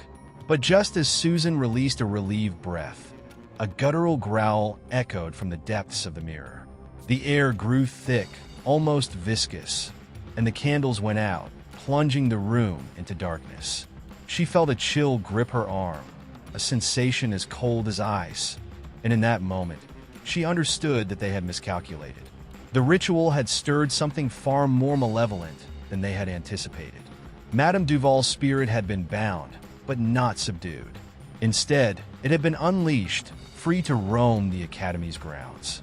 In the darkness, Susan heard Jack's voice tremble. "We need to get out. Now!" They scrambled up the stairs, stumbling over each step as the cold seemed to follow them, pressing in on their heels. As they slammed the trapdoor shut behind them, a low, menacing laughter reverberated through the ballroom, filling every corner with its cold, mocking echo. Susan looked around, seeing faint shadows flicker against the walls, as if Duval's spirit had taken form, watching them with unseen eyes. By the time they reached the hallway, the laughter had faded, leaving an ominous silence in its wake. The reality of their actions sank in. Instead of containing Madame Duval's spirit, they had given her a terrifying new freedom. She was no longer bound to the mirror. She could roam Blackwood unchecked, her wrath now fully unleashed. Susan felt a surge of guilt and fear. They had intended to protect the Academy, but they had only made things worse, giving the darkness a form, a presence that could manipulate and terrify at will. The next few days passed in a tense blur, the Academy's atmosphere thick with a palpable sense of dread. Students whispered about strange sightings and disembodied voices. Even the most skeptical instructors were visibly shaken, unable to explain the increasingly frequent disturbances. Susan felt responsible, but she knew that confronting Duval's spirit again would require a new plan, a deeper understanding of Blackwood's history, and perhaps a sacrifice that neither she nor Jack had yet dared to consider. In the stillness of her room, Susan could feel Duval's presence lurking, a constant reminder of their failure, and a warning of what was yet to come. She had ventured into the shadows seeking answers, but instead, she had become a part of Blackwood's dark legacy. And now, she feared there might be no way to escape it. The days following the failed ritual were a waking nightmare for Susan and Jack. They moved through their routines in a fog of exhaustion, haunted by the consequences of their actions. The Academy itself seemed to pulse with a dark energy, as if Madame Duval's fury seeped into the walls, saturating every corner and crevice with malevolent intent. Shadows danced in empty rooms, whispers echoed in hallways, and the temperature seemed to drop drastically at unpredictable moments. Though they had intended to protect Blackwood, they had instead unleashed a curse upon it, one that was growing more insidious with each passing hour. Susan and Jack tried to piece together a new plan, but the deeper they delved, the more they began to understand the scope of their misjudgment. As they pored over old journals, the ritual texts, and testimonies of past students, an unsettling realization dawned on them. Madame Duval's influence was not confined to the academy alone. She had, over the years, placed a web of binding spells around Blackwood, creating a trap not only for herself, but for anyone daring to meddle with her spirit. Meanwhile, the academy students were on edge. They whispered about the Blackwood Curse, an old legend resurfacing now in full force.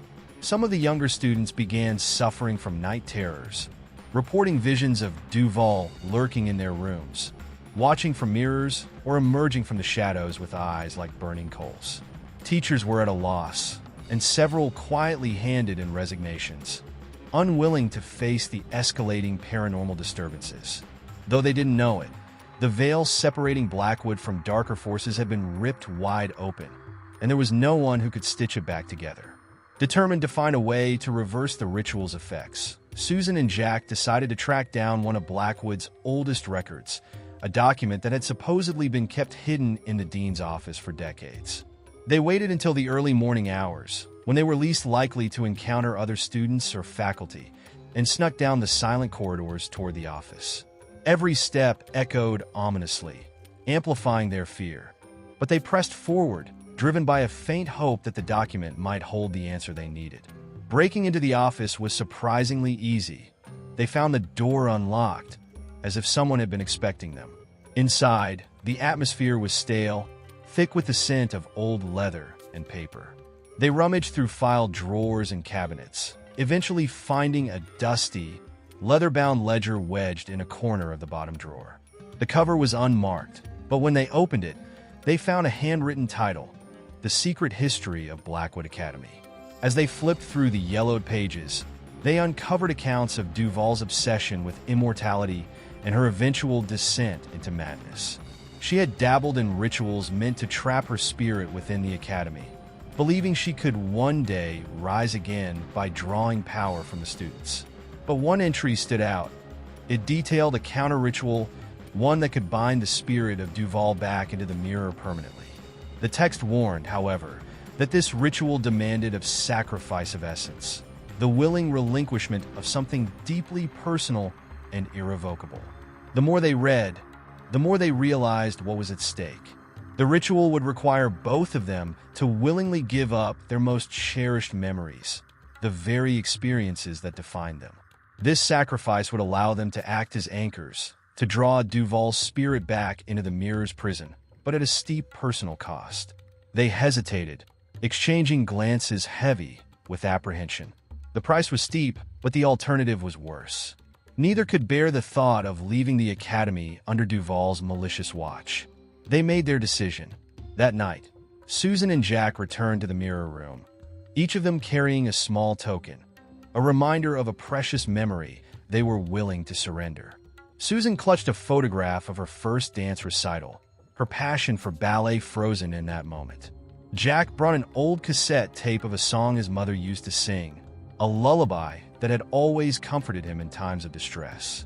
Together, they placed these objects before the mirror, symbols of the parts of themselves they were prepared to relinquish.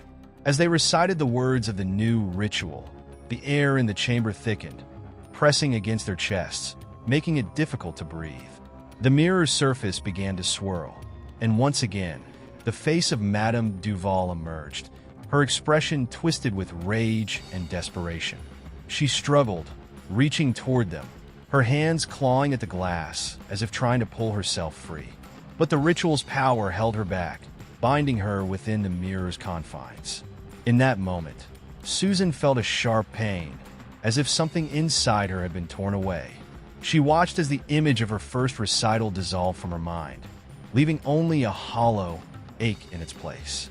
Jack staggered, clutching his head, as the melody of his mother's lullaby faded from his memory, leaving a void that he could already feel would never be filled.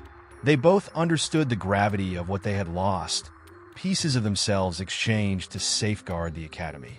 When the ritual was complete, the mirror went silent, its surface once again smooth and still, Madame Duval's presence extinguished within.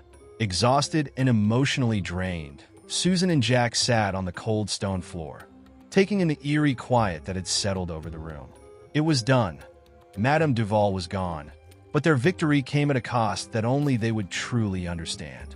As they made their way back upstairs, an unspoken bond formed between them. They had shared an experience that transcended words, a sacrifice that connected them in a way few would ever comprehend. The academy was safe, but the emptiness left by their lost memories lingered like an open wound. They had saved Blackwood, yes, but they had also left parts of themselves behind, fragments of their identities forever trapped in the shadow of the Mirror's curse. For days afterward, the academy's atmosphere lightened, the oppressive feeling gradually lifting. Students and staff returned to their routines, oblivious to the struggle that had taken place just beneath their feet. But for Susan and Jack, the world seemed a little dimmer, their own lives marred by the darkness they had banished. They understood now that Blackwood would always carry a hidden burden, a piece of themselves, and that it was a legacy no one else would ever truly grasp. Despite the success of the ritual, something felt deeply unsettled within the walls of Blackwood Academy. The energy had shifted, as if Madame Duval's curse had seeped into the foundation itself, leaving a residual chill that clung to the air, particularly in the hallways near the mirror room. Students continued their daily rehearsals, but a sense of vague discomfort followed them, manifesting in fleeting moments of tension, minor injuries, and a series of strange incidents that no one could explain. Susan and Jack, now haunted by the emptiness left from their lost memories, struggled to regain normalcy. Though they had known the sacrifice would be irreversible, they hadn't anticipated the lingering ache it would leave behind. In moments of quiet, Susan found herself instinctively reaching for the memory of her first recital, only to be met with a gaping void, like reaching out and finding nothing but air. Jack, too, felt an inexplicable loss each time he tried to recall his mother's lullaby. It was as if their memories had become ghosts, forever part of Blackwood, haunting them even in absence. With the new semester approaching, the Academy prepared for its annual Winter Showcase, a tradition that highlighted the school's finest dancers, choreographed to capture the spirit of the season. Both Susan and Jack had been nominated to choreograph segments, yet the task felt daunting under the weight of their recent experience. They knew the showcase was a chance to move forward, to channel their pain into something beautiful, yet neither could shake the sensation that Madame Duval's presence lingered on, waiting to resurface. One evening, as Susan reviewed her notes on a solo piece she planned to choreograph, she noticed an unfamiliar entry in her notebook. It was a single line, scribbled hastily in the margin. "The dance of shadows awaits." She frowned, certain she hadn't written it. Yet the handwriting was eerily familiar, almost like her own, but with a subtle difference, as though her hand had moved involuntarily to produce the words. She turned the page and found more cryptic notes, lines of choreography that seemed foreign, yet strangely compelling, as if they had materialized from the fringes of her subconscious. As she showed Jack the unsettling notes, his face turned pale. That morning, he too had found strange sketches in his notebook, abstract figures twisted in poses he'd never imagined. They were not traditional dance poses, but something darker, almost ritualistic, capturing a rawness that felt oddly hypnotic. The poses called to him, as if whispering secrets in a language just beyond comprehension.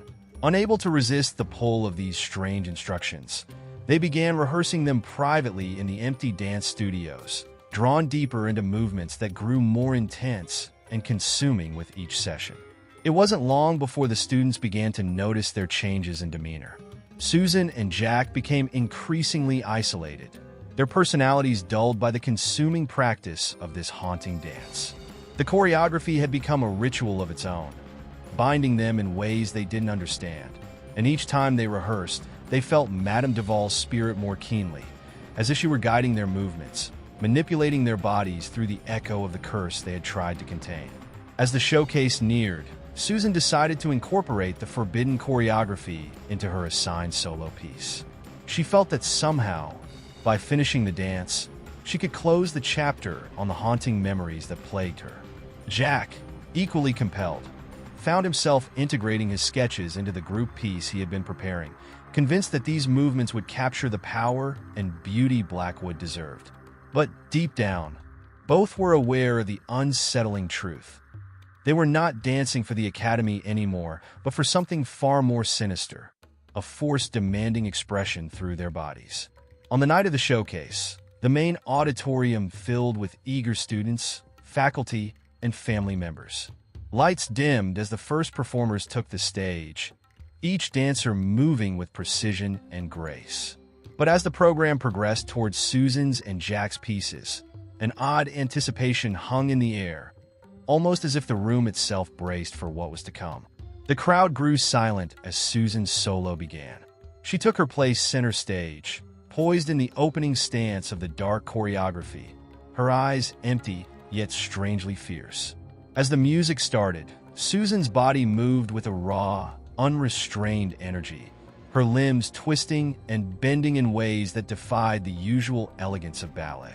Her movements were sharp, each step exuding a magnetic power that captivated the audience. But as she progressed, her movements became frantic, almost violent, and the room grew colder, as if an unseen chill radiated from the stage. Gasps filled the room as she collapsed into a final pose, her arms outstretched in a chilling echo of Madame Duval's spectral form. The crowd was silent, stunned by the eerie intensity of Susan's performance. But before they could process it, Jack's group piece began, and the dancers entered the stage one by one, embodying the twisted figures from his sketches. Their movements synced seamlessly with Susan's solo, creating a sequence that was both beautiful and deeply disturbing. Each step, each turn, seemed to draw from the shadowy energy that lurked within Blackwood, binding the dancers in a symphony of darkness. At the climax of the performance, the air became thick, nearly stifling. Susan and Jack, in the wings, watched in horror as the dancers appeared entranced, unable to stop moving, even as their faces betrayed their fear. It was then that Madame Duval's figure appeared faintly in the backdrop, a shadow among shadows, her eyes gleaming with triumph. She was there, feeding off the energy of the dance, each movement drawing her presence closer, inch by inch. With a final, desperate effort, Jack ran to the edge of the stage, breaking the spell by calling out the dancers' names, snapping them back to reality. The spell was broken, but the audience remained frozen in stunned silence. The lights came up, revealing the dancers, breathless and visibly shaken, as though emerging from a nightmare. They stood there, trying to regain their composure as the crowd erupted into applause, mistaking the horror they had witnessed as a masterful, avant-garde performance. As the audience dispersed, murmuring about the unforgettable intensity of the show, Susan and Jack exchanged a look of profound unease. They had succeeded in captivating the audience, yes, but at a cost they had yet to understand. Madame Duval had tasted freedom, however fleeting, through their movements, and they both sensed that her influence over them, and over Blackwood Academy, was far from over. Their dance had ended, but the haunting had only just begun. The aftermath of the showcase left Blackwood Academy in a state of eerie silence, an unsettling calm that spread through the hallways like a disease. The performances had been praised, the audience applauding the technical brilliance, unaware of the deeper, darker currents that had threaded through each dancer's movement. The next day, as Susan and Jack sat together in one of the Academy's aging practice rooms, the weight of what had occurred during their performances settled upon them. It was as though the world around them had shifted, the boundaries between reality and the supernatural becoming dangerously thin. The haunting presence of Madame Duval, while no longer overtly visible, felt more tangible than ever. Every shadow seemed to tremble with her lingering energy. Every whisper in the hallways felt like her breath at the back of their necks. Susan, who had always found solace in the art of dance, now recoiled at the very thought of stepping onto the floor. Every pirouette, every leap, reminded her of the ritualistic dance they had unknowingly embraced, a dance that connected them to something far darker than they could comprehend. As they sat in the silence, Jack turned to her, his eyes hollow with an unreadable emotion. "We should have stopped," he said, his voice barely a whisper. "We knew something wasn't right." Susan nodded, her chest tightening. She had sensed it too, the subtle change in their movements, the feeling of losing control. But what terrified her more than anything was the realization that they hadn't been dancing for themselves at all. Every step had been a sacrifice, an offering to the darkness that lay just beneath the surface of Blackwood Academy. What they had thought was their own creation had, in fact, been an echo of Madame Duval's curse, slowly pulling them into its web. Yet, despite their fear, neither of them could deny the power they had felt when performing those movements. The sense of being both alive and consumed by the rhythm had been intoxicating, impossible to resist. It was the same pull that had drawn them back to the dance floor time and again, even when they had known better. In the midst of this struggle, there was a cruel irony. The dance, which had once been an escape, had now become the very thing that chained them to this haunting legacy. Over the next few days, things began to escalate. The once empty halls of Blackwood now seemed to echo with whispers, with voices from the past that seemed to stretch into the present.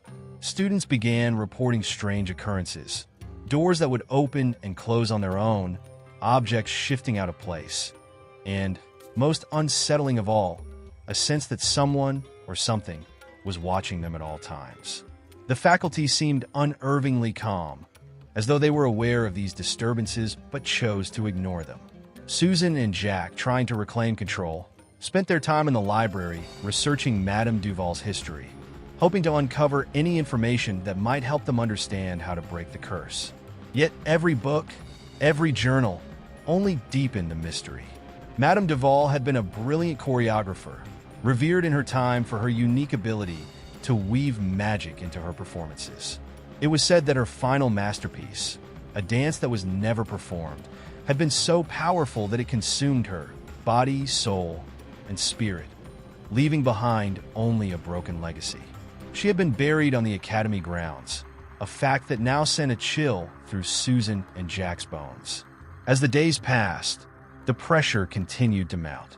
Susan found herself growing increasingly paranoid, constantly looking over her shoulder, half expecting to see Madame Duval's ghostly figure in the reflection of every mirror. It was as if the very act of dancing had become a dangerous game, one in which she couldn't tell whether she was the performer or the puppet. Jack, too, was becoming increasingly erratic. His movements were no longer fluid but jagged, as if his body was fighting against itself. And when he danced, the whispers seemed to get louder, the air heavier, as if Madame Duval was commanding them, directing their every move from beyond the grave.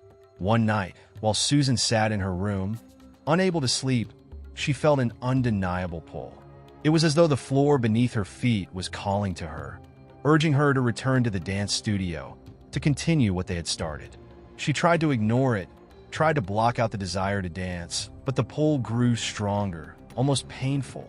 It was an addiction, a need to move that she couldn't escape. And so, she found herself in the studio, the lights dim, the air thick with the same haunting energy that had filled the space during their performance. Jack was already there, his body contorted in strange, jerking movements. His eyes were wild, and he seemed almost unaware of her presence. He was lost in the dance, no longer in control. Susan tried to approach him, to stop him, but as soon as she stepped onto the floor, the music began. It was soft at first, a low hum that seemed to come from within the walls themselves. And then, the choreography they had performed in the showcase unfolded on its own, their bodies moving in perfect synchronicity with the ghostly rhythm.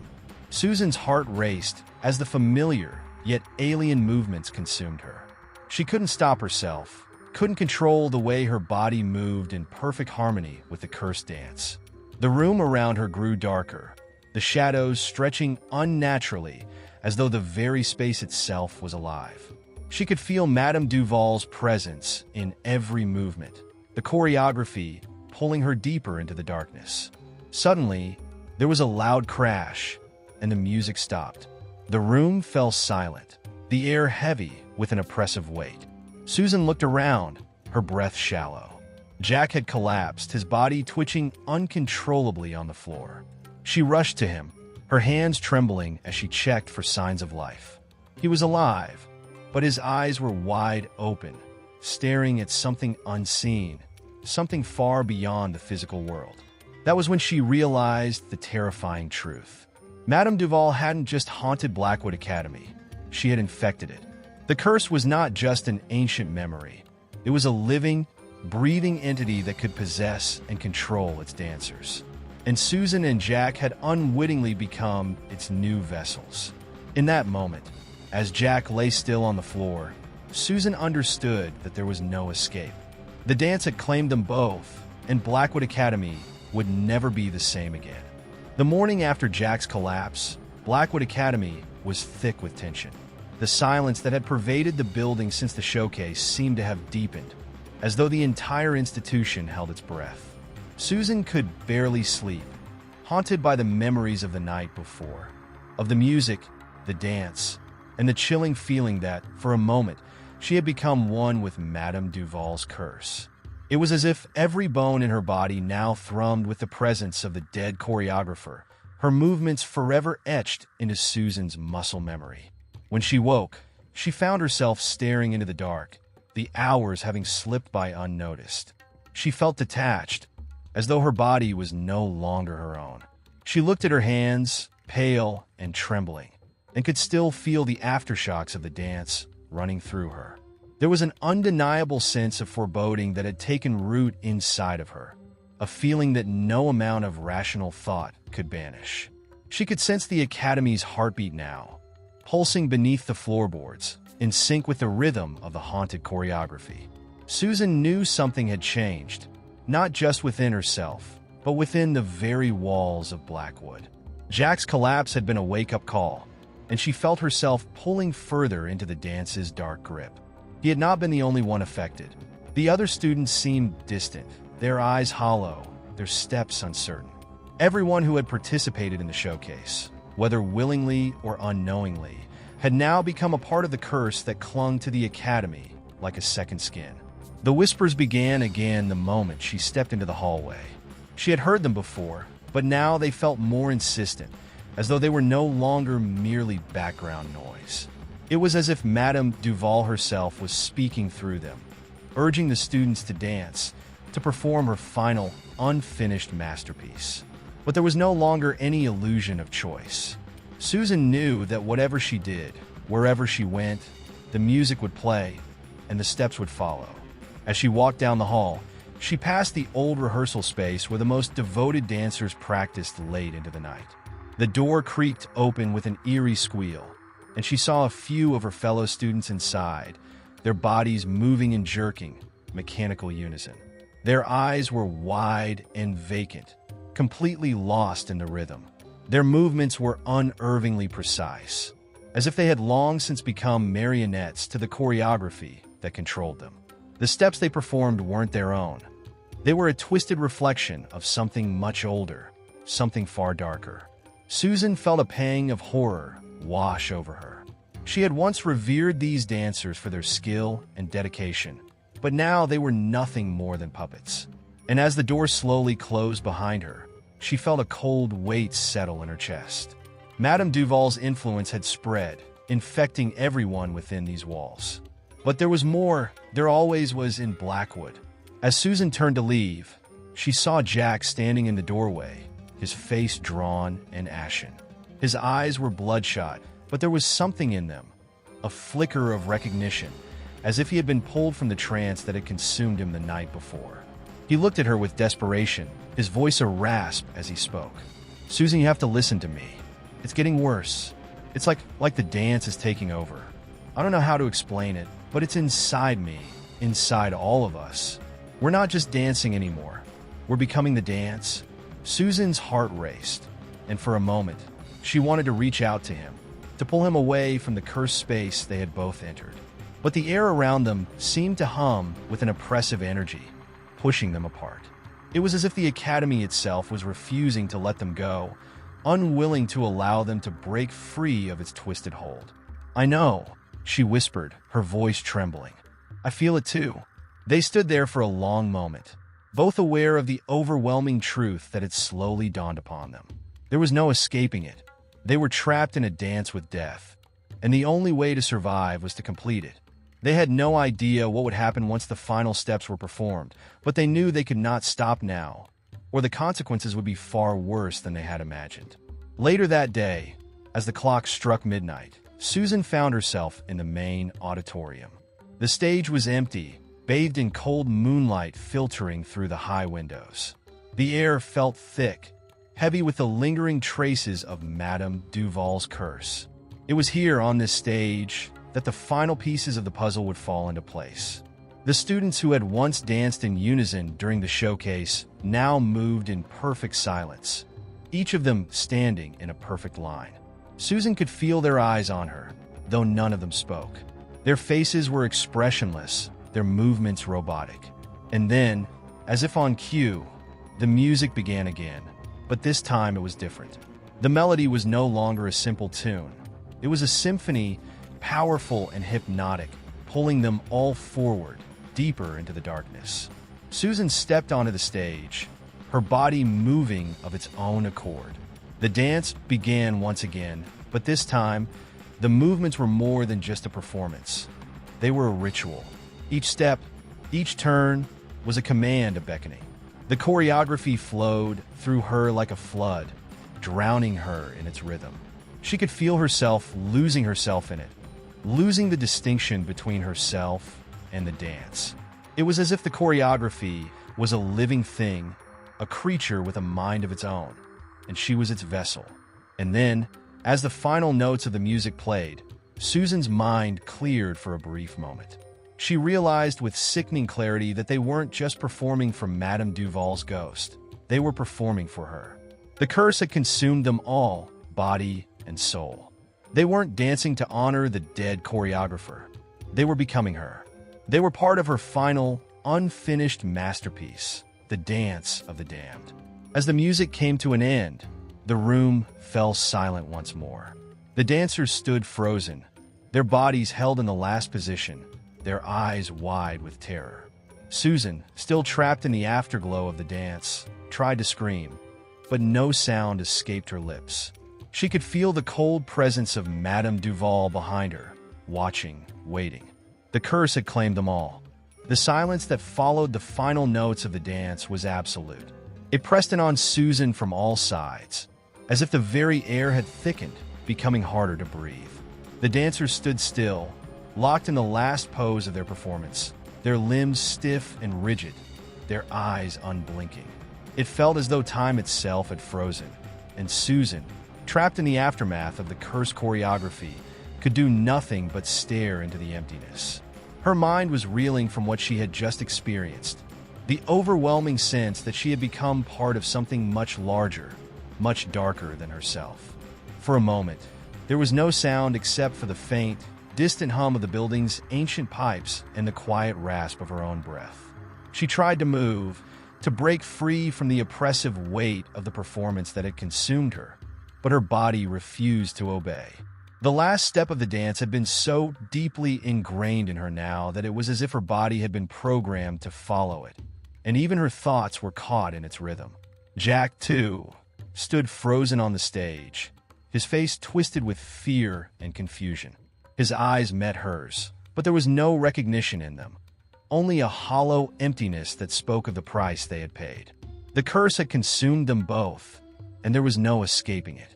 Susan's heart pounded in her chest, and she could feel the cold sweat on her skin as she tried desperately to make sense of what had just happened. They had danced, yes, but it felt as though they had done something much worse. The choreography had been more than just an act of performance. It was a ritual, a sacrifice.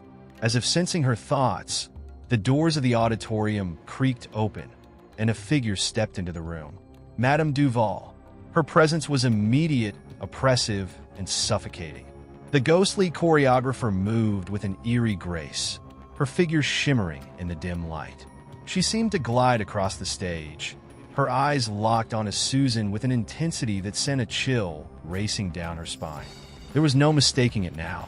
Madame Duval was not merely a specter haunting the halls of Blackwood Academy. She was something far worse. She was the embodiment of the curse that had taken root in the academy, and Susan and the others had unknowingly become her instruments. "You have danced my final dance," Madame Duval's voice echoed through the room, her words laced with a venomous sweetness. "And now you belong to me. There is no turning back." Susan's pulse quickened as she tried to speak, but no words came. She wanted to scream, to demand why they had been chosen, but it felt as though her voice had been stolen from her. The truth, a terrible, undeniable truth, settled in her mind. The dancers, the performance, the haunting music, it had all been leading to this moment. They weren't just performing for Madame Duval. They had become part of her twisted legacy, bound to her by the very steps they had danced. And now, they were all trapped in her web, doomed to replay the dance for eternity. Madame Duval circled Susan, her gaze never leaving her. She stopped directly in front of her, and for a moment, their eyes locked. In that fleeting instant, Susan felt as though she was being pulled into something far deeper than she could comprehend. The dancers' eyes were empty, voids that seemed to draw in everything around them. There was no humanity left in Madame Duval, only the cold, unyielding presence of something ancient and malevolent. "You are mine now," Madame Duval whispered, her voice soft, yet somehow louder than the silence of the room. "You will dance until there is nothing left of you but the steps. You will be forgotten, a shadow of the dance, your soul bound to my will." Susan's chest tightened as the weight of the words sank in. There was no escape. She had thought that by understanding the curse, by uncovering the truth, she might be able to break free, but it had all been in vain. Madame Duval's control was absolute. She had orchestrated this entire nightmare, every move, every step, until the students of Blackwood Academy were nothing more than puppets in her hands. It was then that Susan realized the true horror of the curse. It wasn't just a matter of losing her will or her freedom. The curse was one of erasure. The dancers were not just compelled to perform the choreography. They were being erased from existence, their identities, their pasts, their futures all subsumed by the steps they danced.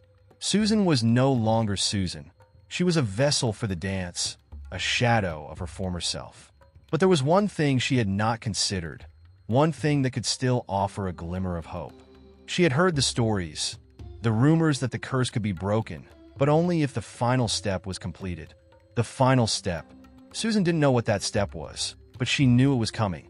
She felt it deep within her bones. The curse had been completed, but it was incomplete.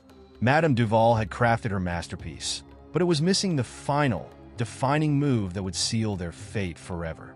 And so, as the room darkened and the ghostly dancers began to stir once more, Susan steeled herself. The last step was near, and whatever it was, she would have to face it. If there was any hope of freeing herself, of breaking the cycle that had imprisoned them all, she would have to confront it. But even as the music began to swell again, and the dancers began their final, agonizing performance, Susan could not shake the feeling that this was only the beginning. The end of one dance would only lead to another, and no one, least of all Madame Duval, could predict what the final step would bring. As the music swelled once again, an eerie sense of inevitability filled the air. The dancers, now ghostly shadows of their former selves, moved in perfect unison, their limbs contorting and twisting as though possessed by something far more powerful than themselves. Susan stood at the center of it all, her body trembling, her mind reeling. She could feel the curse tightening its grip, pulling her deeper into its web. Madame Duval's eyes never left her, the silent promise of her final domination hanging in the balance. It was impossible to ignore the pull of the dance. The steps, once a foreign language, had become instinct, written into her very DNA. She could hear the whispers of the other dancers, echoes of their voices, their thoughts, their souls, now forever bound to the rhythm of the choreography. Each movement, each turn, was a step closer to their doom. Susan's thoughts churned with confusion and fear. But beneath it all, a single thought burned through the fog. The final step. She had to find it. She had to understand it. Madame Duval's voice sliced through the air, its sweetness now tinged with malice. You think you can escape, Susan? You think you can break free of what is mine? The dance is not something you control. It controls you, but Susan knew better now. The curse was powerful, yes, but not invincible. Madame Duval was wrong. The dance was not a force that could simply be obeyed. It was a chain, and every chain had a link that could be broken. She had to find the final link that would set them all free. But where was it? What was the last step? As if in response to her thoughts, the dancers around her froze, their bodies locked in an impossible position, their faces a mirror of Susan's own fear and despair. The auditorium was silent once more, the stillness pressing in on her from all sides. Then in the dead silence, she heard it, the faintest whisper, a single word that seemed to come from within herself. Acceptance. At first, Susan didn't understand. Acceptance? What could that possibly mean? She had fought against the curse for so long, resisted it at every turn. But as the word echoed through her mind, something clicked. The curse was not just about control. It was about surrender. It was about being consumed entirely by the dance, by Madame Duval's will. The final step was not a movement. It was an act of letting go, of accepting the darkness. The realization hit her with the force of a revelation. She had been so focused on fighting, on resisting, that she had missed the point. To break the curse, to end the cycle, she didn't need to struggle against it. She needed to surrender. She needed to stop fighting the dance and become it, not as a victim, but as a willing participant. But even as this thought settled in her mind, Susan knew that such an act would come at a cost. It was the only way to break the chain, but it meant losing herself completely, becoming part of the dance forever. The other dancers began to move again, their motions mechanical, ritualistic. Madame Duval's gaze never wavered, but there was a flicker of something in her eyes, something like anticipation, like a predator who sensed its prey had made a fatal mistake. She was ready to claim Susan, but Susan was ready for something else entirely. She took the first step. It was not like the others. It wasn't a movement dictated by the music, by the choreography. It was a step inward, a step away from herself. She let go of her resistance, of her fear, and for the first time, she allowed the dance to take over, not as an enemy, but as a part of her. Her body moved of its own accord, the final step weaving through her like a whisper in the dark. She could feel the curse lifting, the weight of it dissolving into the air, fading away like mist before the morning sun. For a brief moment, she thought she saw the truth. Madame Duval, her haunting, her power, everything she had been afraid of was vanishing. The dancers around her, too, began to dissipate, their bodies fading into nothingness, their souls freed from the chains of the curse. Susan was no longer trapped in the cycle. She had become something greater than the curse, something that even Madame Duval could not control. The auditorium, once filled with the oppressive darkness of the curse, was now bathed in a soft, golden light. The music, too, had changed. It was no longer the dark, oppressive melody that had bound them all. Instead, it was a symphony, a harmonious blend of notes that seemed to speak of freedom, of release. And then, as suddenly as it had begun, the music stopped. The dancers were gone. Madame Duval was gone. Susan stood alone in the center of the stage, her breath coming in ragged gasps, but there was no longer fear in her chest. The curse had been broken. The final step had been taken. She was free, but the question lingered. What would she do now? What would become of her? Now that the dance was over, now that the curse had been lifted, as the silence of the auditorium enveloped her, Susan realized that there was no clear answer. The future was uncertain, a blank page waiting to be filled. But she was no longer the girl who had walked into Blackwood Academy all those months ago. She was someone new, someone who had faced the darkness and emerged from it stronger. And as she stepped off the stage, the light around her began to fade, and the doors of Blackwood Academy closed behind her. The final step was taken.